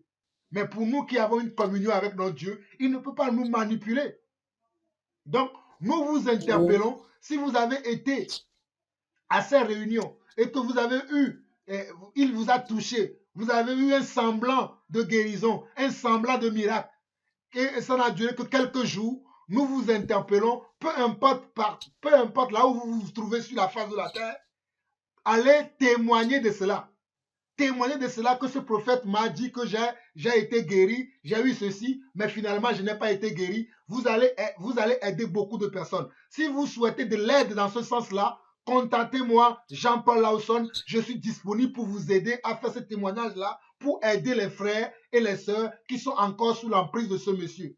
Si vous avez besoin de moi, contactez-moi. Donc mon frère, c'est pour répondre à ta question. Ta question, elle est vraiment pertinente, mais nous ne pouvons pas répondre à toutes les questions. Nous avons pu répondre à certaines questions que nous-mêmes nous avons pu expérimenter par rapport à ce que nous avons vu. mais nous ne pouvons pas répondre à tout. C'est pour cela que les gens doivent user aussi de discernement. Et ceux-là qui ont été sous l'emprise de ce monsieur, comme je lance cet appel-là, peu importe là où vous vous trouvez dans le monde entier, si vous avez été dans une des conférences de monsieur Ferdinand Ekane, il a imposé les mains sur vous. Vous avez eu un semblant de miracle, un semblant de guérison. Et qu'après, la situation est redevenue pareille ou s'est empirée. Nous vous en prions, nous vous en supplions, témoignez, témoignez, témoignez. N'ayez pas peur de témoigner. Là, le Seigneur me met une parole dans le cœur pour vous qui peut-être auraient peur de témoigner. N'ayez pas peur de témoigner. Le témoignage est quelque chose qui est très puissant. Vous voyez, nous-mêmes, nous sommes en train de témoigner de ce que nous avons pu voir avec ce monsieur. Nous témoignons. Ce que nous avons pu voir avec ce monsieur, nous témoignons afin que vous soyez éclairés, afin que vous soyez dans la lumière et que vous ne marchez plus dans les ténèbres. Nous lirons Apocalypse chapitre 12, le verset 11 qui parle du témoignage. Apocalypse 12, verset 11 qui dit: ils l'ont vaincu à cause du sang de l'agneau et à cause de la parole de leur témoignage. Ils n'ont pas aimé leur vie jusqu'à craindre la mort. Regardez, mes frères et sœurs, qui vont suivre plus tard cet enregistrement, qui vont suivre plus tard ce témoignage. Regardez Apocalypse 12, le verset 11. Il dit quoi? Ils l'ont vaincu à cause du sang de l'agneau et à cause de la parole de leur témoignage. Ils n'ont pas aimé leur vie jusqu'à craindre la mort. Ils l'ont vaincu à cause du sang de quoi? De l'agneau. À cause du sang de Jésus-Christ, nous avons déjà vaincu tous les faux prophètes. Nous avons déjà vaincu tous les mercenaires qui se sont introduits dans le corps du Christ aujourd'hui. Les loups qui sont rentrés dans le corps du Christ aujourd'hui pour changer leur apparence, pour nous montrer qu'ils sont des brebis, alors qu'ils ne sont pas des brebis, mais plutôt des loups. Nous les avons déjà vaincus par le sang de l'agneau. Mais non pas seulement à cause du sang de l'agneau, mais à cause aussi de la parole de notre témoignage. Quand nous témoignons aussi, nous témoignons de la vérité. Nous avons aussi comment? Nous avons aussi vaincu l'accusateur de nos âmes. Nous avons aussi vaincu les menteurs aussi par la parole de notre témoignage. C'est pour ça que nous vous interpellons. Peu importe vous vous trouvez partout sur la face de la terre. Si vous avez été dans l'une des réunions du prophète Ekane Ferdinand ou de son épouse Shalom Ekane et qu'ils vous ont imposé les mains et qu'il y a eu un semblant de guérison, il y a eu un semblant de miracle et qu'après la situation est devenue comme avant l'imposition des mains qu'ils vous ont fait, ou bien la situation s'est empirée, nous vous en supplions.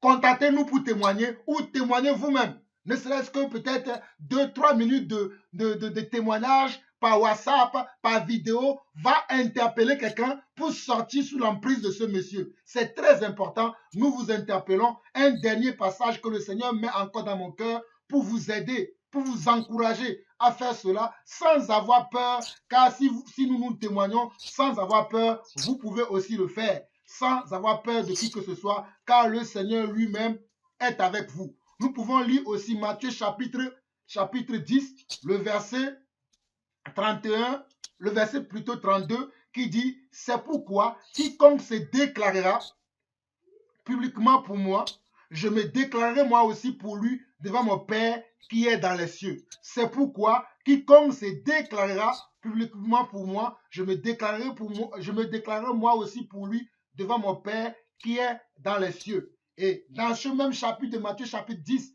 vers le verset 26 au verset 28, Matthieu chapitre 10, le verset 26 au verset 28, il nous dit quoi? Ne les craignez donc point, car il n'y a rien de caché qui ne doivent être découverts, ni de secrets qui ne doivent être connus. Ne les craignez donc point, car il n'y a rien de caché qui ne doit être découvert, ni de secrets qui ne doivent être connus. Ce que je vous dis dans les ténèbres, dites-le en plein jour, et ce qui vous est dit à l'oreille, prêchez-le sur les toits. Ne les craignez donc, ne craignez pas ce qui tue le corps et qui ne peut pas tuer l'âme. Craignez plutôt celui qui peut faire périr l'âme et le corps dans la géhenne. Je vais répéter encore ce dernier passage parce que c'est très important. On nous dit quoi en Matthieu chapitre 10, le verset 26? On nous dit: ne les craignez donc point, car il n'y a rien de caché qui ne doit être découvert, ni de secret qui ne doit être connu. Ce que je vous ai dit dans les ténèbres, dites-le en plein jour, et ce qui vous est dit à l'oreille, prêchez-le sur les toits. Ne craignez pas ceux qui tuent le corps et qui ne peuvent tuer l'âme. Craignez plutôt celui qui peut faire périr l'âme et le corps dans la géhenne. Et qui peut faire périr l'âme et le corps dans la géhenne, c'est le Père d'Abraham, d'Isaac et de Jacob, le Dieu créateur du ciel et de la terre, celui qui s'appelle le grand Jésus, celui qui était, qui est et qui sera, celui qui a la clé de la vie et la clé de la mort, c'est notre Dieu. Ce n'est pas le prophète Écané. N'ayez pas peur de lui. S'il vous a manipulé, s'il vous a torturé, s'il vous a séduit, allez témoigner, ne craignez pas. Vous voyez, nous-mêmes, nous témoignons. Moi, je donne mon nom. Je m'appelle Jean-Paul Lawson. Je suis français d'origine togolaise. Je vis en France, à Paris, en France. Je suis prédicateur de l'évangile. Je n'ai pas peur de ce monsieur parce que je sais que Dieu est avec moi, car la parole déclare que celui qui est en moi est plus grand que celui qui est dans le monde. Donc, vous pouvez, si je peux témoigner, vous pouvez aussi témoigner si vous avez été en quelque manière que ce soit abusé, en quelque manière que ce soit trompé, en quelque manière que ce soit déchiqueté par ce monsieur, c'est votre tour maintenant de témoigner. Frère, je te redonne la parole. Oui, merci. Ce monsieur s'amuse aussi à faire souvent des prédications, des prophéties à l'échelle internationale. Oui. Je ne sais pas si vous avez écouté certaines de ses vidéos. En début de chaque année, il fait souvent ses prophéties. Il dit peut-être dans quel pays. Et récemment, en janvier, il a parlé de la crise qui devait se dérouler au Togo. Moi, je me dis, il y avait des situations tendues au Togo qui pouvaient mener à ça. Mais lui, il dit que c'est une crise que Dieu lui a dit que ça va se passer. Parce que même un lycéen pouvait comprendre que non, à la situation tendue qu'il y a même au Cameroun, ici, il a prédit la situation qui se passe actuellement chez les anglophones au Cameroun, au nord-ouest et au sud-ouest. Là. Donc, ce sont les simples choses que même sans prophétie, tu peux imaginer ça va se passer. Amen. Il y a des situations tendues dans certaines régions qui poussent à non, si on ne résout pas ceci, ça risque de mener. Tu peux juste imaginer que ça va se passer ainsi, sans dire que non, c'est une prophétie, c'est une prophétie. Parce que quand un peuple se fâche, il manifeste. Et ça peut conduire à ceci, on peut imaginer. Mais lui, il dit que c'est une prophétie, Dieu lui a dit.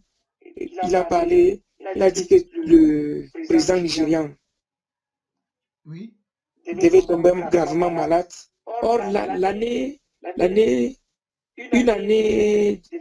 après l'élection du président Buhari, c'est quelqu'un qui était tout le temps malade.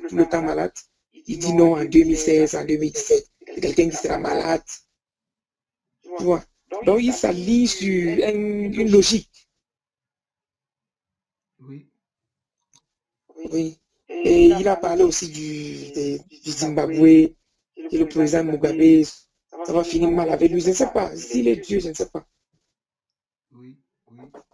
Donc, c'est autant, il s'amuse aussi à faire à l'échelle internationale. Donc, il a dépassé, selon lui, il a dépassé l'échelle nationale du Cameroun ici. Maintenant, il faut voyager. Il a commencé le Togo. La semaine prochaine, il sera encore au Togo même. Ah, tu vois, tu m'annonces encore quelque chose. La semaine prochaine, il sera encore au Togo.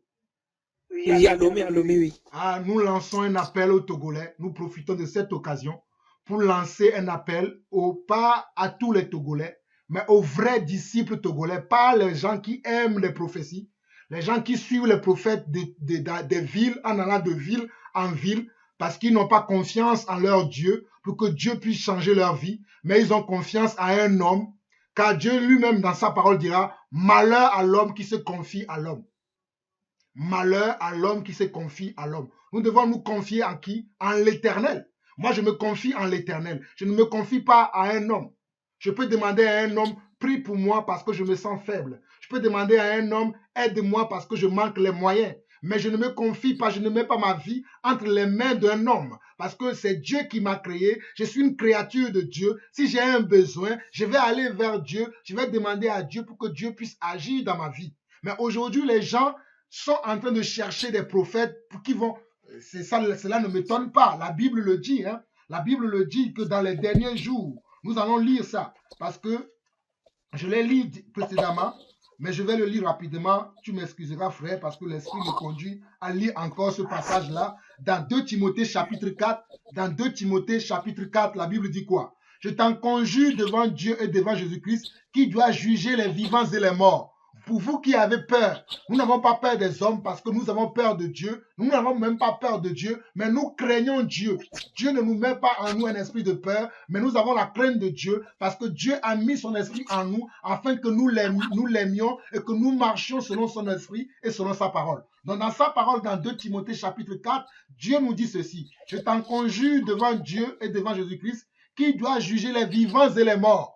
C'est Dieu qui doit juger qui? Les vivants et les morts. Et au nom de son avènement et de son royaume, nous parlons au nom de quoi aujourd'hui? Nous parlons au nom de l'avènement du Seigneur. Nous parlons au nom de l'avènement du Seigneur et nous parlons aussi au nom de son royaume. Dans le royaume de Dieu, de tels genres de choses que nous voyons aujourd'hui ne peuvent pas exister. Ça, ce n'est pas le royaume de Dieu. Ça, c'est le royaume des démons. C'est le royaume des menteurs. Dans le royaume de Dieu, tout est conduit par le Seigneur et c'est le Seigneur qui dirige toutes choses. C'est le Seigneur qui est le chef d'orchestre. C'est le Seigneur qui est comment? Le chef d'orchestre. C'est lui le président, c'est lui le ministre, c'est lui le parlement, c'est lui le conseiller. Mais ce n'est pas ce que nous voyons aujourd'hui. Et dans le verset 2, il dit quoi? Prêche la parole, insiste en toute occasion, favorable ou non, reprend, censure, exhorte avec toute douceur et en instruisant. Je vais rester un peu sur le verset 2 là pour parler un peu à mes détracteurs, ceux-là qui disent que non, nous jugeons, nous n'avons pas le droit de juger, nous nous mettons à la place de Dieu. Dieu nous a fait la grâce. Regardez bien ce verset, il dit quoi? Prêche la parole. Prêchons la parole. Je prêche la parole. Nous sommes en train de faire un témoignage, mais je profite dans ce témoignage-là pour prêcher. Il dit prêche la parole. Insiste, nous devons insister, insiste en toute occasion. On nous dit d'insister en toute occasion. C'est une occasion que le Seigneur nous a permis aujourd'hui à mon frère Richard, qui est depuis le Cameroun, moi qui suis en France, et que nous sommes en train de partager ce témoignage avec vous. C'est le Seigneur qui a permis cela, mais le Seigneur dit qu'en toute occasion, c'est une occasion que le Seigneur nous a donnée. Je ne connaissais pas le frère Richard, il y a 2 semaines de cela, je ne le connaissais pas. Lui non plus ne me connaissait pas. Il ne savait pas que sur cette terre, il y avait quelqu'un qui s'appelait Jean-Paul Lawson. Mais par la grâce de Dieu, Dieu nous a mis en contact afin que nous puissions vous réveiller parce que beaucoup d'entre vous, vous dormez, vous n'écoutez pas le Seigneur, vous ne suivez pas le Seigneur. C'est pour vous que Dieu a permis ces rencontres-là. C'est pour vous que Dieu a permis ces rencontres et c'est pour vous que nous travaillons encore aujourd'hui. Le frère a disposé son temps. Ça fait déjà 1 heure et 8 minutes que nous sommes en train de parler. Vous pensez que nous ne pensons pas à vos vies? C'est par la grâce de Dieu. Nous ne sommes pas mieux que vous, mais nous cherchons Dieu tous les jours. Nous cherchons la grâce de Dieu en nous humiliant sous la puissance de Dieu et non sous la puissance d'un homme. Nous nous humilions sous la puissance du Dieu, l'Éternel des armées, le roi des rois, celui qui dit et la chose arrive, celui qui ordonne et elles existent, le grand je suis. Et il nous dit dans 2 Timothée chapitre 4, le verset 2, il nous dit prêche la parole, insiste en toute occasion, favorable ou non, reprend, censure, exhorte avec toute douceur et en instruisant. Exhorte, censure. Nous devons censurer. Pourquoi vous nous demandez de ne pas censurer? Pourquoi vous nous injuriez? Quand vous nous injuriez la parole du Seigneur. Parce que nous partageons avec vous la parole du Seigneur telle qu'elle doit être enseignée, telle qu'elle doit être comprise. Mais c'est vous qui nous injuriez. Mais nous acceptons vos injures. On nous dit ici, prêche la parole, insiste en toute occasion, favorable ou non, reprend. Nous avons le droit de reprendre ceux qui font n'importe quoi dans le royaume de Dieu. Censure, nous avons le droit de censurer. Exhorte, et nous avons aussi le droit d'exhorter afin que vous reveniez dans le droit chemin, afin que vous reveniez vers le Seigneur, le berger de votre âme, celui qui a payé à la croix pour vous, celui qui a donné sa vie pour vous et moi. Si aujourd'hui je peux me permettre que je suis enfant de Dieu, je suis serviteur de Dieu, vous ne savez pas qui j'étais avant. J'étais un grand pécheur. Mais Dieu m'a accordé la grâce. Je suis aujourd'hui un enfant de Dieu.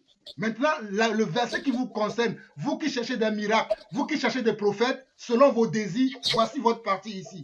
Car il viendra un temps où les hommes ne supporteront pas la saine doctrine, mais ayant la démangeaison d'entendre des choses agréables, ils se donneront une foule de docteurs selon leurs propres désirs.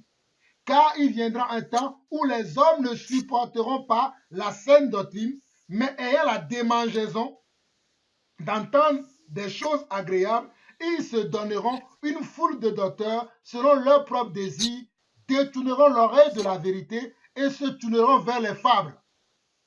Mais toi, sois sobre en toutes choses, supporte les souffrances, fais l'œuvre d'un évangéliste, remplis bien ton ministère. Nous sommes dans le verset 5. Nous sommes sobres.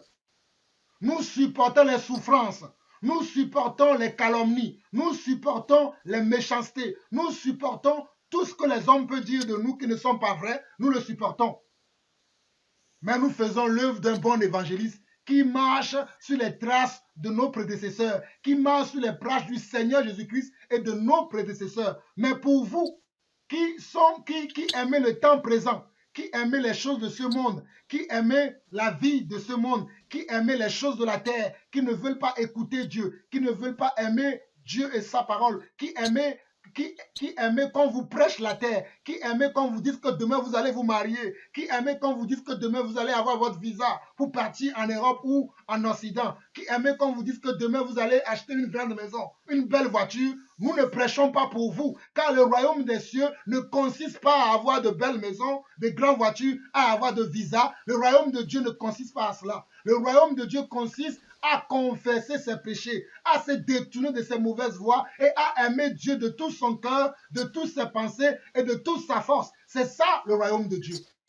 C'est ça que ces hommes-là ne vous prêchent pas. C'est pour cela que lorsque nous vous parlons de la part de Dieu, vous vous énervez contre nous, mais nous continuerons à vous prêcher l'évangile tel qu'elle a été enseignée, tel qu'elle nous a été transmise. Nous continuerons à vous enseigner ces choses. Que vous le voulez ou pas, nous continuerons à vous prêcher ces choses. Nous continuerons à vous enseigner ces choses, car c'est ça qui est la vérité. Car nous sommes dans 2 Corinthiens chapitre 4, 2 Timothée plutôt, 2 Timothée chapitre 4, le verset 3. Car il viendra un temps où les hommes ne supporteront pas la saine doctrine, mais ayant la démangeaison d'entendre des choses agréables. Ils ont la démangeaison d'entendre quoi? Des choses agréables. Qu'on leur dise qu'ils vont se marier, qu'on leur dise qu'ils vont acheter une maison, qu'on leur dise qu'ils vont acheter une grande voiture, qu'on leur dise qu'ils vont avoir un bon travail. Ils attendent ça. Ils ne veulent pas qu'on leur dise qu'ils sont dans le péché. Ils ne veulent pas qu'on leur dise change. Ils ne veulent pas qu'on leur dise qu'ils abandonnent le péché, qu'ils abandonnent la fornication, qu'ils abandonnent le mensonge, qu'ils abandonnent le vol. Mais ils préfèrent qu'on leur dise qu'ils vont avoir un visa, qu'ils vont avoir un bon mari, qu'ils vont avoir un mari riche, qu'ils vont avoir une femme qui est belle. C'est ça que vous préférez qu'on vous dise. Mais nous ne sommes pas des faux prédicateurs. Nous sommes des prédicateurs selon l'esprit, selon que l'esprit nous donne à parler. Que vous le voulez ou pas, nous sommes des prédicateurs que Dieu a suscités pour la fin des temps, afin d'enseigner sa parole pour que son peuple se réveille.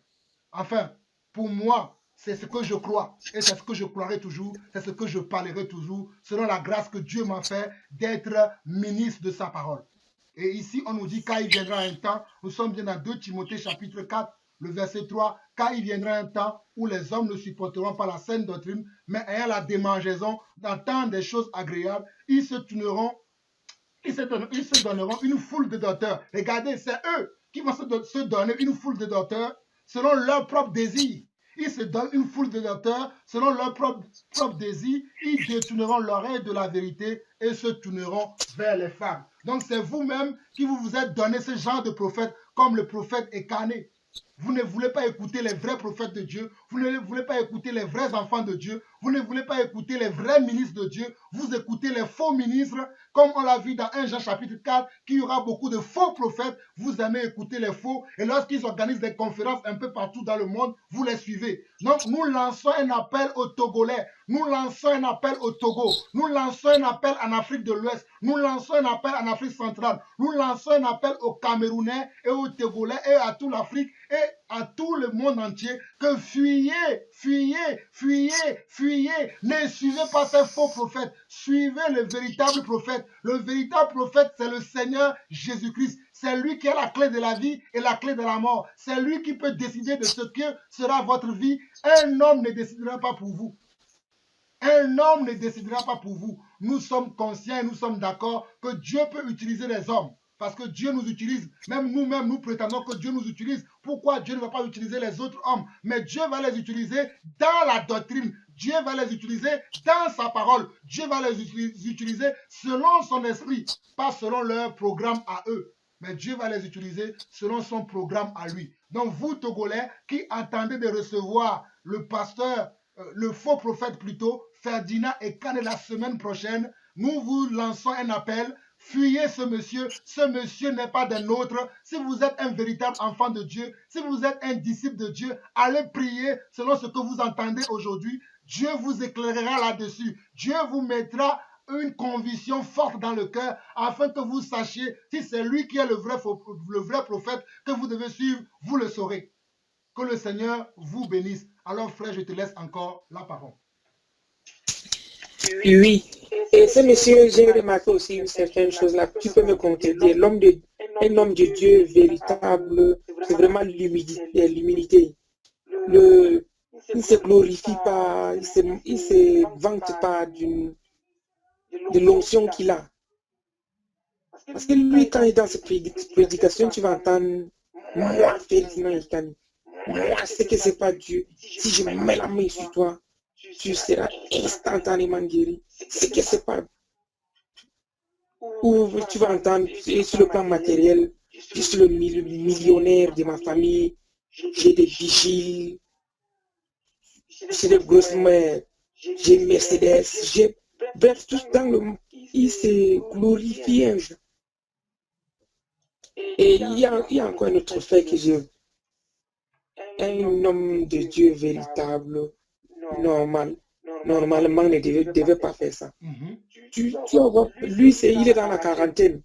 Vous allez voir un papa de 75 ans, 80 ans, de venir s'agenouiller devant lui. Pour moi, je peux m'agenouiller devant mon papa, devant ma maman. C'est par respect. Imaginez peut-être dans ma chambre en train de prier Dieu. Ça se comprend. Mais tu vois un papa de 75 ans, 80 ans venir s'agenouiller devant un jeune qui a, je ne sais pas son âge, mais il est dans la quarantaine. C'est pas joli ça. Tout à fait, tout à fait. On s'agenouille devant Dieu. On s'agenouille devant Dieu. Tout à fait. Ce que tu dis, mon frère, c'est tellement biblique. Nous l'avons vu dans Actes chapitre 10. Actes chapitre 10. Pour les gens qui ne connaissent pas la parole, nous sommes là aujourd'hui aussi pour vous éclairer par la parole. Tout ce que nous disons, nous le lisons dans la Bible. Lisez vos Bibles. Nous voyons que dans Actes chapitre 10, lorsque Pierre a été invité dans la maison de Corneille et que Corneille a voulu s'agenouiller devant l'apôtre Pierre a fait quoi? Dans Actes chapitre 10, le verset 25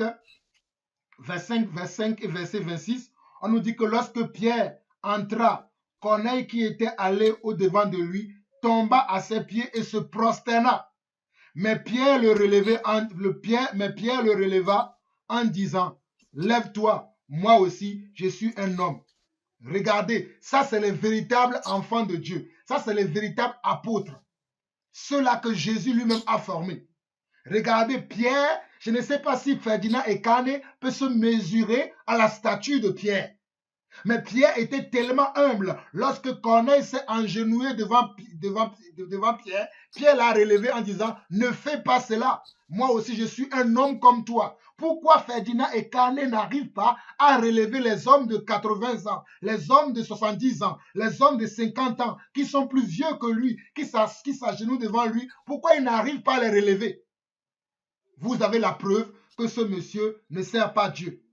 Dans 1 Timothée chapitre 5, l'apôtre Paul va dire la même chose. Il va nous parler de la manière dont on doit se conduire avec les personnes âgées. On n'a pas le temps de parcourir tous ces passages. Mais comprenez que ce monsieur n'est pas vraiment un serviteur de Dieu. Selon son langage, il est comment? Il est hautain.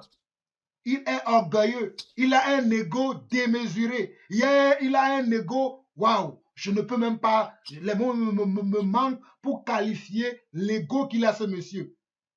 Et nous voyons bien dans 1 Corinthiens chapitre 4, à partir du verset 7, nous allons lire le verset 7 et le verset 8. 1 Corinthiens chapitre 7 et le verset 8. On nous dit, car qu'est-ce qui te distingue? Qu'as-tu que tu n'aies reçu? Et si tu l'as reçu, pourquoi te glorifies-tu comme si tu ne l'avais pas reçu? Pourquoi te glorifies-tu comme si tu ne l'avais pas reçu? Il dit, car qui est-ce qui te distingue? Qu'as-tu que tu n'aies reçu? Et si tu l'as reçu, pourquoi te glorifies-tu comme si tu ne l'as pas reçu? Donc, nous n'avons rien emporté dans ce monde. Nous n'avons rien, mais nous devons glorifier simplement qui? Le Seigneur de notre âme.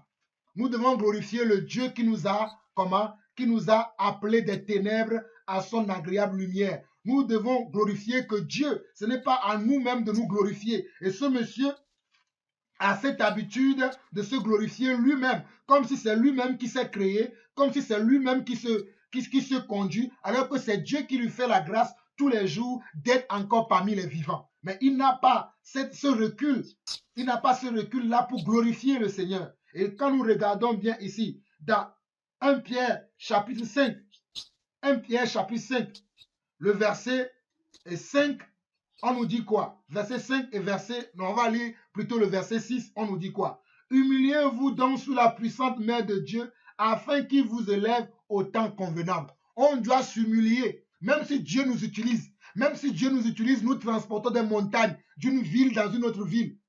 Nous imposons les mains aux gens. Les gens sont guéris en centaines, en milliers, en dizaines de milliers. Cela ne nous donne pas le droit de nous glorifier. Je n'ai pas vu un apôtre se glorifier.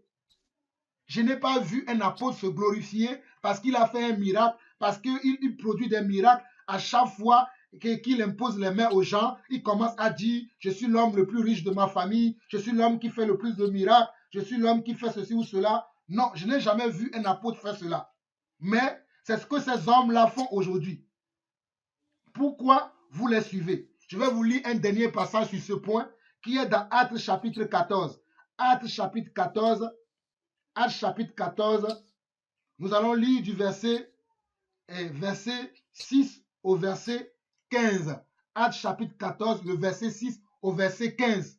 Pour voir l'humilité que les hommes de Dieu qui nous ont précédés, qui sont des modèles pour nous, que nous devons imiter, quel a été leur exemple de vie, leur exemple de ministère, leur exemple de grâce de Dieu que nous devons imiter. Je vais vous montrer encore un exemple par excellence. Dans Actes chapitre 14, le verset 6 au verset 14 dit ceci.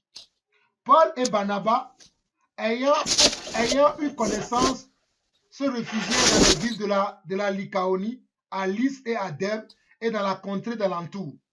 Ici, ils annonçèrent la bonne nouvelle.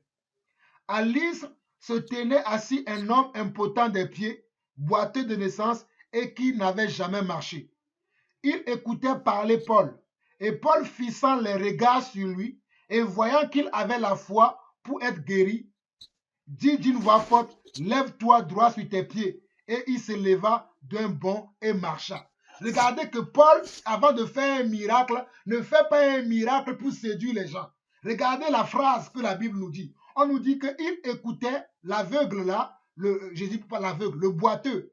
Le verset 8, à Lystre, la ville de Lystre que Paul visitait, il y avait un boiteux et que Paul avait rencontré le boiteux. Paul, dans son discours, lorsqu'il parlait, au verset 9, on nous dit, il écoutait parler Paul. Qui écoutait parler Paul? Le boiteux, l'impotent qui écoutait parler Paul. Et Paul fixant les regards sur lui et voyant qu'il avait la foi pour être guéri. Voyant qu'il avait la foi pour être guéri, comme Paul a vu que cet homme avait la foi pour être guéri, il va lui dire maintenant, à cause de ta foi qui est en toi, c'est la foi qui est en toi qui va te guérir. Paul va lui dire quoi? Paul lui dit d'une voix forte, lève-toi sur tes pieds. Il se leva d'un bond et marcha.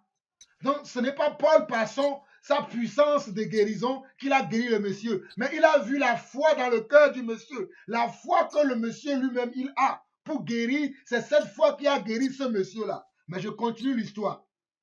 Au verset 11, on nous dit, à la vue de ce que Paul avait fait, la foule éleva la voix et dit en langue lycaonienne, les dieux sous une forme humaine sont descendus vers nous. Ils appelaient Barnabas Jupiter et Paul Mercure, parce que c'était lui qui portait la parole. Le prêtre de Jupiter, dont le temple était à l'entrée de la ville, amena des taureaux avec des bandelettes vers les portes et voulait, de même que la foule, offrir un sacrifice. Les apôtres, Barnabas et Paul, ayant appris cela, déchirèrent leurs vêtements et se précipitèrent au milieu de la foule.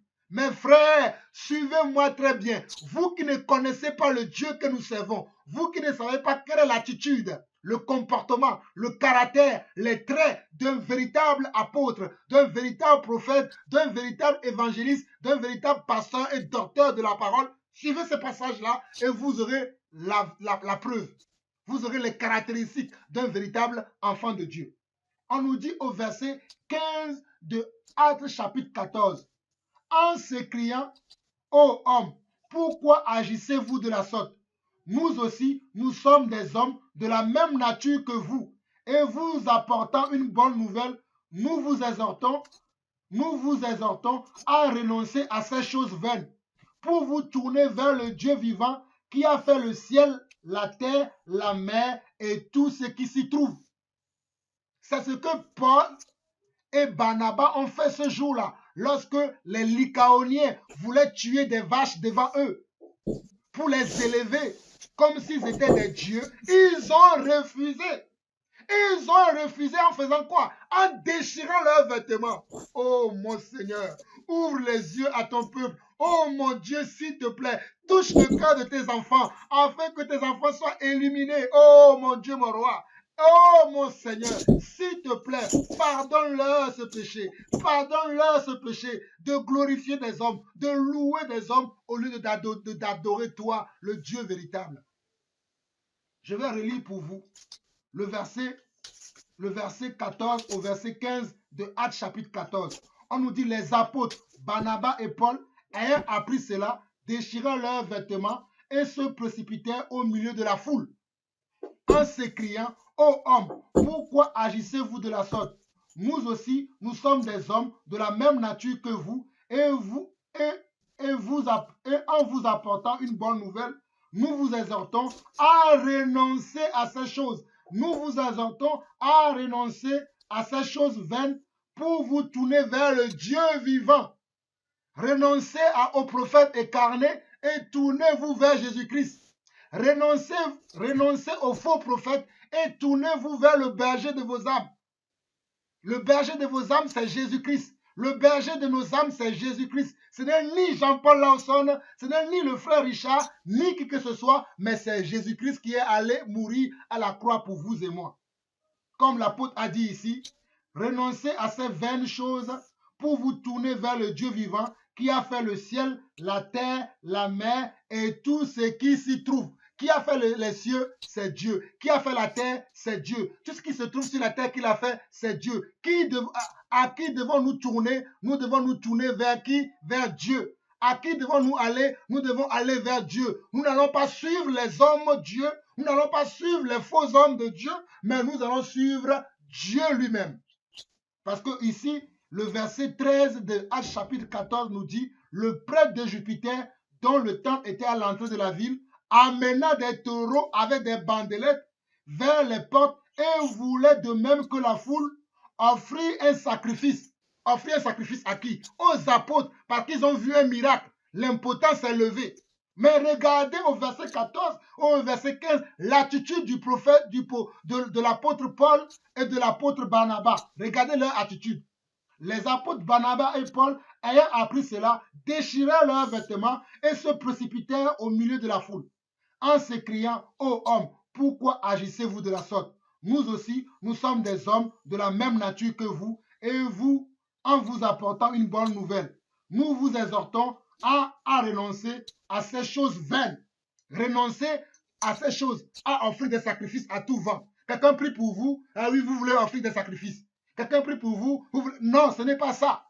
Ce n'est pas ça. On ne vend pas l'œuvre de Dieu. On ne vend pas la grâce de Dieu. On ne vend pas le don de Dieu. Ceux-là qui vendent le don de Dieu, ils seront punis sévèrement. C'est écrit dans la parole de Dieu. Mon frère, tu as la parole. Oui. Donc, ce qu'il fait, c'est qu'il se glorifie. Je me dis peut-être même dans certaines mesures que c'est l'arrogance. Parce que tu vas entendre que j'étais à Dubaï avec ma femme. On était dans un hôpital, on a fait le bilan de santé. Ça sont les détails les élémentaires. Il devait normalement, c'était parce que comme c'est quelqu'un qui a suffisamment vachement d'argent, tu dis devant les pauvres autres, là, c'est se moquer de ses fidèles. Parce que quand tu dis, je suis le millionnaire de ma famille, j'ai un vigile qui touche plus de tel montant, tout ça, c'est se moquer de ces pauvres qui est venu à la recherche du miracle, entre guillemets. Tout à fait. Tout à fait. Vas-y. Oui. Et je vais toujours revenir sur le fait que les vieux viennent s'agenouiller devant lui. Et ça ne lui dit rien. Il continue ses prêches. Et souvent il dit, si je ne prie pas sur toi, si je ne prie pas sur toi, c'est déjà une condition. Si je ne prie pas sur toi, ça veut dire que si lui ne prie pas sur toi, Dieu en haut, lui, ne peut rien faire. C'est une question que je pose. Imagine si lui décide de ne pas prier sur toi. Et ça veut dire que ton sort est scellé. Et c'est Dieu d'en haut, c'est Dieu qui est en haut. Selon mon interprétation, c'est Dieu en haut n'a plus un pouvoir. Comme lui n'a pas prié sur toi, ton sort est scellé. Or, c'est Dieu qui en haut peut venir annuler tout ce qu'il a dit. Tu retrouves, si c'est ta santé que tu demandes, ou bien si c'est un autre vœu que tu demandes, Dieu peut résoudre ça. Mais maintenant, lui dit si.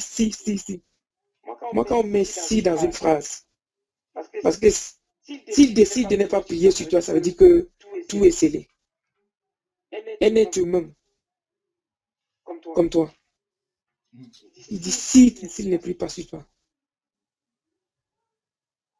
Et il y a des fois, il dit là, je mets la main sur toi. D'ici la fin d'année, ceci va arriver. Comme il a promis un concours à un frère dans une main. Lors de la troisième fois quand je suis allé là-bas, et tu vas pas, cite le nombre de, tu as fait combien de concours? Le gars a cité peut-être 3 ou 4 concours comme ça. Je mets la main sur toi. La seule difficulté que tu auras, c'est de choisir l'un des concours, parce que tu vas passer tout. Mais ce gars, jusqu'à présent, il est à l'université avec nous. C'est ça le problème. Oui. C'est ça. Mon frère, ce que tu dis, c'est... Oui. Moi, c'est le fait de se mettre en avant. Oui. Il pouvait peut-être cacher un peu ça en disant Dieu va exaucer ceci, Dieu, d'ici la fin d'année, Dieu va faire ceci. Mais si je mets la main sur toi, d'ici la fin d'année, d'ici tel mois, ce soir, tu vas rentrer demain. Donc, tu vois. Donc, c'est l'effet de se mettre au devant. C'est comme c'est l'acteur principal d'un film. Ben oui. Or, l'acteur principal pour moi, l'acteur principal, c'est Dieu. Amen. Point barre. Oui. Amen. Donc, si je peux caricaturer en disant l'acteur d'un film, c'est Dieu, point barre. Oui. Donc, Dieu, lui, il peut prendre ses décisions. Si je ne fais pas ceci, si je ne fais pas ceci, Dieu viendra annuler tout ça. Dieu impose aussi sa volonté.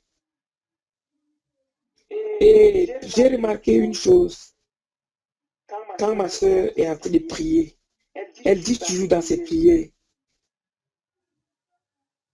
prophète, localise-moi aujourd'hui, localise-moi aujourd'hui. Une fois, j'ai dit à ma soeur, dis Dieu, dis, change, enlève le nom du prophète là, dis Dieu, localise-moi. On m'a traité de tous les démons du monde ici. C'est... Qu'est-ce que j'entends là? Oh mon frère, c'est terrible. Hein? La sœur est prise, au lieu de dire à Dieu de le localiser, il dit prophète, localise-moi. Localise-moi pour que qu'on prophétise aussi sur moi, qu'on mette aussi la main sur moi. Et depuis qu'elle est dans cette église, elle a tout le programme de la maison. Hein?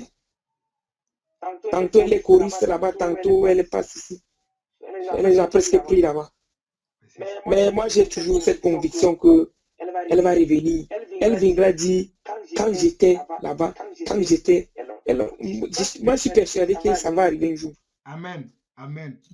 Oui. Amen, je le crois. Je suis persuadé qu'elle viendra me dire un jour que quand j'étais là-bas, donc le passé là, elle va conjuguer ça un jour. Amen. Amen. Pour l'instant, elle est encore dans les griffes là-bas. Parce que tout ce que je dis, c'est démon, démon, démon, démon. Satan, Satan, Satan, Satan. Amen. Et je ne suis pas, que je suis encore fermé, je suis encore borné. C'est autant de choses. Et c'est comme si quelqu'un aussi, il a ces menaces-là aussi. Hein.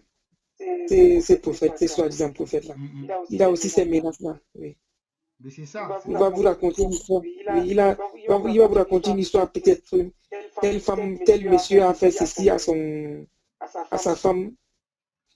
Maintenant, ils sont engueulés. Il a dit à telle personne que moi, je vais assister à ton enterrement. Et d'ici 3 jours, il te dit qu'il a assisté à l'enterrement de la personne. Donc, ces menaces-là, il a. Donc, c'est autant de choses, franchement. Amen, amen. Je pense qu'on a parcouru tout. Hein. On a dit beaucoup de choses, mais en tout cas, il n'assistera pas, nous, à notre enterrement, parce que nous sommes dans les mains du Seigneur Jésus-Christ. Il ne pourra pas assister à notre enterrement. Il est vraiment petit pour faire ça. Notre Dieu est le grand Dieu, il est le grand je suis. Il est celui qui a la clé de la vie. S'il est vraiment homme de Dieu, le fait de promettre ceci à son semblable, c'est dangereux. Tout à fait. C'est dangereux. Le fait de dire que non, comme il m'a fait ceci, je vais faire ceci. Regarde ce qu'on appelle le pardon ici dehors. Et ça fait il y a 2 ans qu'il est venu dans le Grand Nord. Il était seulement dans le Grand Sud du Cameroun. Ça fait 2 ans qu'il est venu dans le Grand Nord. Actuellement, même le Grand Nord, là, c'est pas tout le Grand Nord il est actuellement dans la région de la Damawa. Donc, il y a encore 2 régions au-dessus, dans le nord du Cameroun, qui n'est pas encore. Quand il est arrivé, actuellement, il y a certains de ses frères pasteurs-là qui ne sont plus avec lui. Quand il est venu, on voyait, c'est comme si on n'avait pas une idée de lui, tout ça. Mais maintenant, dès que certains de ces pasteurs, comme des gens, se sont rendus compte que, parce qu'on le recevait comme avec toute l'honneur, tout ça. Dans toutes les radios, il avait vraiment de la place, il avait des émissions là. Mais maintenant, quand certains hommes de Dieu se sont rendus compte, maintenant il est devenu presque, il est seul. Quand il vient, il est seul, il n'a plus de pasteurs assistants, tout ça. Or, quand il venait, il y a toute une rangée de pasteurs. Maintenant, il n'y a plus ça. On a lâché. Et dans cette prédication, il dit, ce sont les faux pasteurs. Lui s'en fiche, il continue l'œuvre de Dieu. Il a plus d'onction que Dieu que ses pasteurs. C'est autant de choses. Et c'est ce genre de prophètes, Mm. Dieu seul sait au Cameroun, il y en a. Il y en a. Il y en a. Je ne veux pas citer des noms, mais il y en a. Et maintenant, c'est la concurrence entre ces hommes. Rassembler autant de foules et avoir autant de brebis. Vous allez entendre, vous allez faire dans certaines de ces prédications. J'ai commencé avec 3 brebis. Maintenant, c'est une parcelle de 20 millions que j'ai acheté. C'est rempli. Il y a toujours le facteur nombre là qui revient dans ces propos. Oui. Donc moi, je me dis, ce qui est sûr, il y a l'un de certains de ces lieutenants, entre guillemets. Donc, c'est gars qui l'aide à travailler dans ces prêches hautes-là. Beaucoup vont nous écouter. Et il va écouter ce qu'il dit là. Et moi, je connais sa réaction. Il va dire, les menaces. Oui. Donc, moi, personnellement, je ne suis pas en train de les juger. Et qui suis-je pour le juger d'abord? Donc, dans ce témoignage que j'ai fait, c'est dans le but peut-être de sauver d'autres. Amen. Oui. Et maintenant, dans mes propos, peut-être si j'ai blessé quelqu'un, je demande aussi sincèrement pardon. Et je demande pardon à tout et chacun. S'il y a un mot, ce qui est sûr, il y a certaines personnes qui vont se sentir choquées. Surtout ces lieutenants, ces gens-là. Beaucoup on va recevoir des injures, tout ça. Il a souvent l'habitude de dire qu'il ne répond pas à certaines personnes dans les réseaux sociaux. Il n'a pas ce temps pour dialoguer, tout ça. Donc, c'est tout ce que je peux dire. Ah, mon frère, sois beaucoup béni. Tu nous as beaucoup béni. Tu m'as beaucoup béni. Lorsque je faisais mes premières interventions concernant Ferdinand et Canet, je ne savais pas que j'allais rencontrer un frère Richard.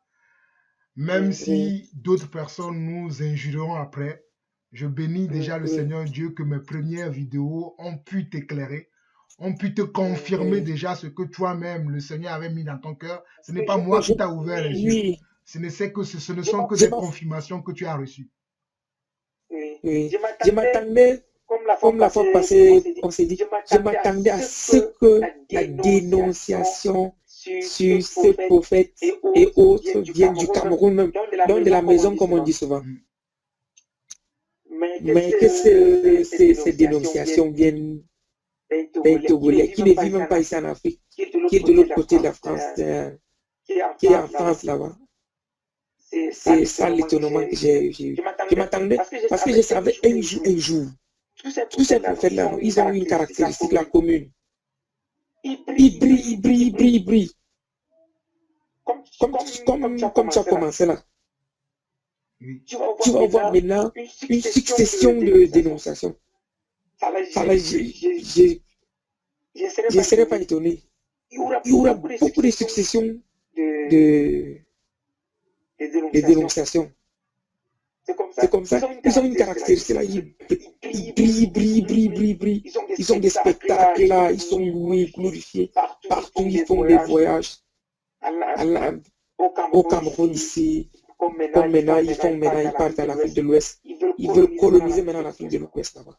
Ils ont commencé avec les capitales des villes, des pays, Togo, Lomé, Benin, à Cotonou, Burkina Faso. Ne sois pas surpris, prochainement, ça ne sera pas peut-être Cotonou. Ils vont descendre peut-être à Porto Novo, au Togo. Ils vont descendre dans certaines villes encore du Togo, que je ne maîtrise pas bien. Au Burkina Faso, ils vont peut-être à Bobo Diliasso, tout ça. C'est comme ça qu'il faut. C'est vrai. Parce que lorsqu'il était au Togo, les gens lui disaient, viens aussi nous visiter à Kara, viens aussi nous visiter à Sokolé, viens aussi nous visiter à telle ville. Donc les gens donnaient leur ville. Voilà. Et lui, il cherchait, il disait, ah bon, c'est où Kara? C'est où? Tu n'as pas tort. Tu n'as pas tort. Voilà. C'est comme ça que ces gens-là Et fonctionnent. Tu n'as pas et il faut tort. bien remarquer, il faut bien remarquer, quand il est peut-être au Togo, tu vas voir tous les pays aux environs du Togo. Aux alentours, ils vont venir. Oui, c'est vrai. J'ai vu les gens Oui, qui sont c'est venus du tellement Bénin, bon. qui sont venus du Burkina, qui sont venus même de la Côte Tu d'Ivoire. vois, J'ai vu des gens qui sont venus, oui, il y tout a, à fait. il y a dans une vidéo là, je ne sais pas si c'est laquelle, où il y a une femme qui a fait 2 ou 3 pays comme ça, 2 pays. Donc là, C'est à Lomé, c'est quand il était à Lomé. Je vois de qui tu parles. voilà, Oui. voilà. Cette femme n'a pas réussi ce qu'elle voulait dans un, je ne sais pas si c'est au Bénin. Maintenant, elle a voyagé pour un autre pays. Sont allés toujours au Togo. Je ne sais pas si c'est du Togo vers le Bénin ou bien du Bénin vers le Togo. Mais c'est dans le sens là quand même. C'est du Togo vers le Bénin. Parce qu'après, il a dit qu'il sera au Bénin. Ouais. Et j'ai vu les gens, oh, je vais te suivre aussi là-bas. Oh, mon frère, permets-moi de lire un verset par rapport à ça. Et je pense qu'après, on Oui. clôturera. Hein. Permets-moi de lire un verset par rapport à ça dans Jérémie 17, Jérémie chapitre 17, le verset 5. Et ça, nous clôturons avec cette parole de l'Éternel. Jérémie 17, bon, le frère dira après d'autres mots, après, mais moi je clôturerai par ça. Jérémie chapitre 17, le verset 5 dit ceci. Maudit, ainsi parle l'Éternel. Maudit soit l'homme qui se confie dans l'homme, qui prend la chair pour appui et qui détourne son cœur de l'Éternel.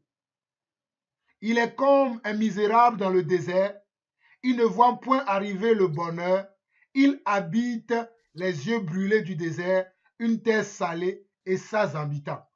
Je lis encore. Nous sommes dans Jérémie, le chapitre 17, le verset 5 à 6. Il dit ceci. Ainsi parle l'Éternel. Maudit soit l'homme qui se confie dans l'homme, qui prend la chair pour appui et qui détourne son cœur de l'Éternel. Il est comme un misérable dans le désert. Il ne voit point arriver le bonheur. Il habite les lieux brûlés du désert, une terre salée et sans habitants. Vous qui vous tournez vers prophète écarné, au lieu de vous tourner vers le Dieu, l'Éternel, le roi des rois, le Seigneur des seigneurs, celui qui vous a créé selon son image et selon sa ressemblance, Dieu vous dit que vous serez comme comment? Un misérable, comme un terre salée sans habitants. Parce que vous prenez l'homme pour appui au lieu de prendre Dieu pour appui. Nous nous appuyons sur l'Éternel. Nous nous appuyons sur l'Éternel. Ceux qui se confient sur leurs chars et sur leurs chevaux, nous n'avons pas de chars, nous n'avons pas de chevaux, mais nous nous confions sur l'Éternel des armées, le roi des rois, le Seigneur des seigneurs, celui qui nous a appelés des ténèbres à son agréable lumière, celui qui nous soutient dans notre faiblesse, celui qui nous donne la force tous les jours de continuer à marcher à la suite de ses pas. C'est lui que nous suivons.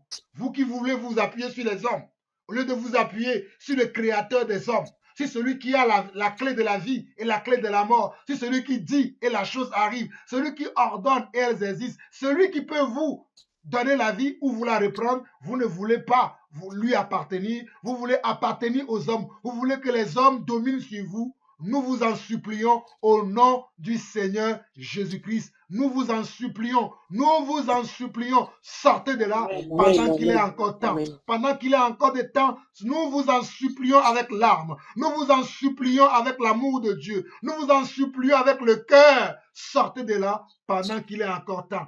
Allez vers le berger de vos âmes. Le berger de vos âmes, c'est l'Éternel. Il dit, l'Éternel est mon berger. C'est l'Éternel qui est notre berger. C'est lui qui est notre sauveur. Il a dit, je viens pour donner la vie, afin que mes brebis aient la vie et qu'ils aient la vie en abondance. Allez lire Jean chapitre 10. Allez lire Jean chapitre 10 et suivez Jean chapitre 10. C'est lui qui est le berger, c'est lui qui est la porte, c'est lui qui est la source de toutes choses. Je vous donne Jean chapitre 10 que le Seigneur vous conseille d'aller méditer pour marcher entre ses parvis. Soyez bénis de l'Éternel. Frère, je te donne la parole de conclusion et après nous prierons. Oui. Donc, je voudrais Mes derniers propos disent ceci. L'objectif ici, ce n'est pas de juger ces messieurs. Qui sommes-nous pour le juger? Non. C'est d'éclairer certaines personnes. C'est d'éclairer certaines personnes à voir la réalité, à connaître la parole de Dieu. Je vais terminer en ceci. Si dans mes propos, peut-être j'ai choqué quelqu'un, je demande pardon. Du fond du cœur, je demande pardon si j'ai choqué quelqu'un. Parce que je sais que ça va choquer certaines personnes à son entourage. Oui. Ils vont nous traiter de démons, tout ça. Oui. C'est ce que j'avais. Et je glorifie Dieu pour ce témoignage, ce temps que j'ai passé avec ses frères. J'espère que la lumière de Dieu, la parole de Dieu va éclairer davantage tout le monde. Au nom du Seigneur. Amen. Amen. Amen. Je partage ton avis, mon frère. Hein, je partage ton avis. Mais j'ajouterai simplement que la parole de Dieu, elle est comme une épée. Lorsqu'elle sort, elle peut blesser des gens parce qu'elle ne sort pas sans avoir accompli son effet. La parole elle est comme un marteau pour frapper sur le roc. Donc, elle va frapper certaines personnes. Moi, je ne vais pas dire aux gens que chacun fasse comme il a résolu dans son cœur. S'ils veulent nous injurier, qu'ils nous injurent. Ceux qui vont nous prendre comme des fous, qu'ils nous prennent comme des fous. Simplement, nous faisons ce que nous trouvons juste selon la parole de Dieu. Que le Seigneur, celui qui convainc les cœurs, parce que ce n'est pas nous qui convainquons les cœurs, mais c'est le Seigneur qui a dit que lorsque le Saint-Esprit viendra, il convaincra les cœurs de péché, de justice et de jugement, qu'il vous convainc et qu'il vous amène à le suivre à lui. Et ne m'appelez pas pour me suivre. Je ne suis pas le berger, je ne suis pas le chemin et je ne suis pas la vérité. Non, je suis la voix qui crie dans le désert pour aplanir le sentier de mon Seigneur. Je le répète encore parce que beaucoup d'entre vous, vous avez tendance à appeler Jean-Paul Lawson comme si c'était moi qui étais mort à la croix pour vous. Non, je ne le suis pas. Je le dis avec humilité. Je suis simplement quelqu'un à qui le Seigneur a fait grâce de connaître la vérité et d'essayer de marcher dans cette vérité. Donc, cherchez cette vérité. Si je peux vous aider, vous êtes la bienvenue. Mais je ne suis pas la vérité. Je ne suis pas la vérité. La vérité, c'est le Seigneur lui-même. La vérité, c'est la parole. Parce qu'il a dit au commencement, était la parole était avec Dieu et la parole était Dieu. Je finirai par cette parole de loin de mes prédécesseurs de la parole qui dit, celui qui veut entendre Dieu parler, qu'il ouvre la Bible. Celui qui veut entendre Dieu parler, qu'il ouvre la Bible, car la Bible contient la parole de Dieu. Nous allons prier pour vous qui êtes encore dans ce genre de choses, pour vous qui manquez de force, pour que Dieu lui-même, il vous encourage, il vous donne la force pour que vous puissiez faire sa volonté. Seigneur notre Dieu, nous te bénissons pour ce soir, car il est actuellement 21h14 dans ma montre. Nous sommes le 7 octobre 2017. Nous te bénissons pour ce jour que tu nous as fait la grâce de voir. Nous qui n'étions pas dans ton royaume, nous qui ne te connaissons pas, nous qui étions perdus. Mais Seigneur, tu nous as appelés, tu nous as mis ton esprit dans nos cœurs et que tu nous as ramenés, Seigneur Dieu, des mauvais chemins afin que nous puissions maintenant te suivre.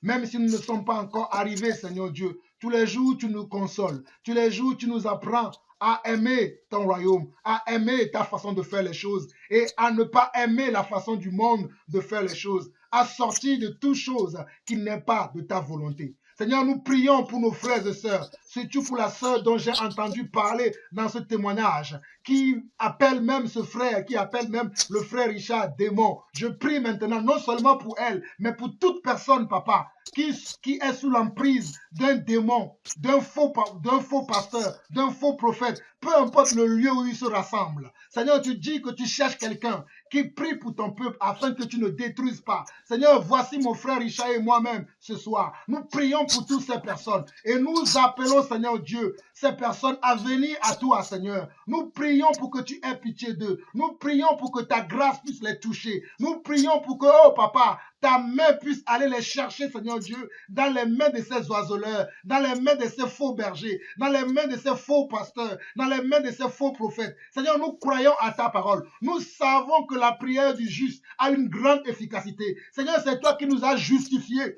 par ton sang. Tu nous as justifiés par ta mort et ta résurrection. C'est dans le nom de cette mort et de cette résurrection que nous venons, Seigneur, devant ton trône de grâce pour te supplier, Papa, au nom du Seigneur Jésus-Christ. Au nom du Seigneur Jésus-Christ. Car le Seigneur Jésus-Christ a dit que tout ce que nous demanderons en son nom, il le fera. Seigneur, nous voulons que tu sauves nos frères. Nous voulons que tu assistes nos frères. Nous voulons que tu délivres nos frères. Nous voulons, Papa, nous voulons, Seigneur, nous voulons que tu délivres nos frères. Nous voulons que tu les libères. Nous voulons que tu leur ouvres leurs yeux. Nous voulons que tu leur ouvres leurs oreilles afin qu'ils puissent t'entendre leur parler. Afin qu'ils puissent t'entendre, Seigneur Dieu, leur parler, Papa. Car tous les jours, tu parles, Seigneur. Ta parole déclare que tu parles tantôt d'une manière, tantôt d'une autre. Mais c'est l'homme qui ne fait pas attention à ce que tu dis. Mais aujourd'hui, Papa, nous prions pour que nos frères et sœurs, un peu partout où ils se trouvent dans le monde entier, pour qu'ils puissent prêter attention à tes paroles, pour qu'ils puissent prêter attention à tes propos, pour qu'ils puissent prêter attention, Seigneur Dieu, à ton style de langage, qui ne suit pas le langage de l'oiseleur, qui ne suit pas le langage du mercenaire, qui ne suit pas le langage, Seigneur Dieu, du faux prophète, mais qui te suit, toi, le Seigneur, le roi des rois, le créateur du ciel et de la terre, celui qui fait toutes choses bon en son temps, c'est toi. Seigneur, dispose leur cœur à ce que lorsqu'ils vont écouter ce témoignage, qu'ils soient touchés, Papa, qu'ils soient touchés, Papa, qu'ils soient touchés et qu'ils viennent vers toi, Seigneur, qu'ils soient touchés et qu'ils viennent vers toi, car c'est toi le chemin, la vérité et la vie. C'est toi le chemin, la vérité et la vie. Tu dis que tu ne jetteras personne dehors. Celui qui viendra à toi, tu as dit que tu ne les jetteras pas dehors. Seigneur, nous prions pour que toutes ces personnes qui vont crier à toi, ne serait-ce que cette semaine, ne serait-ce que cette année, ne serait-ce que les prochains mois qui vont venir, les années prochaines qui vont venir, nous prions pour eux dès aujourd'hui, Papa, que lorsqu'ils vont se rendre compte, Seigneur Dieu, qu'ils t'ont tourné le dos, qu'ils t'ont oublié, qu'ils ont pris appui, comme ils ont pris appui la chair, et qu'ils vont se rendre compte que c'est toi, c'est sur toi qu'ils vont prendre appui, Seigneur. Ne les retiennent pas ces péchés-là. Ne les retiennent pas, Seigneur Dieu, leurs iniquités. Car ta parole déclare dans Ésaïe 55 que autant les cieux sont élevés au-dessus de la terre, autant tes pensées sont au-dessus de nos pensées. Autant le ciel est éloigné de la terre, autant tes voies ne sont pas nos voies, Seigneur. Et tu ne te lasses pas de pardonner, Seigneur. Tu ne te lasses pas de pardonner. Seigneur, pardonne nos offenses, Seigneur Dieu. Pardonne à nous aujourd'hui et pardonne à Seigneur, à tous ces frères et sœurs pour lesquels nous prions, Papa. Seigneur, pardonne ton Église. Pardonne l'assemblée des saints.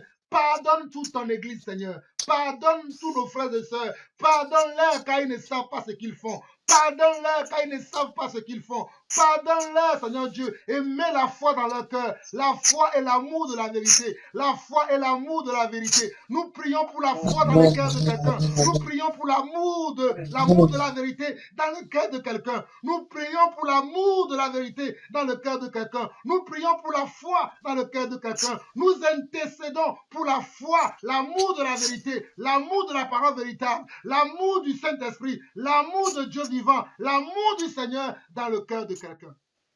Merci, Seigneur. Amen. Merci, Seigneur, Amen. dans le nom puissant de Jésus-Christ. À toi la gloire, à toi l'honneur, pour des siècles des siècles. Amen. Amen. Amen. Amen. Merci. Amen. Gloire à Dieu.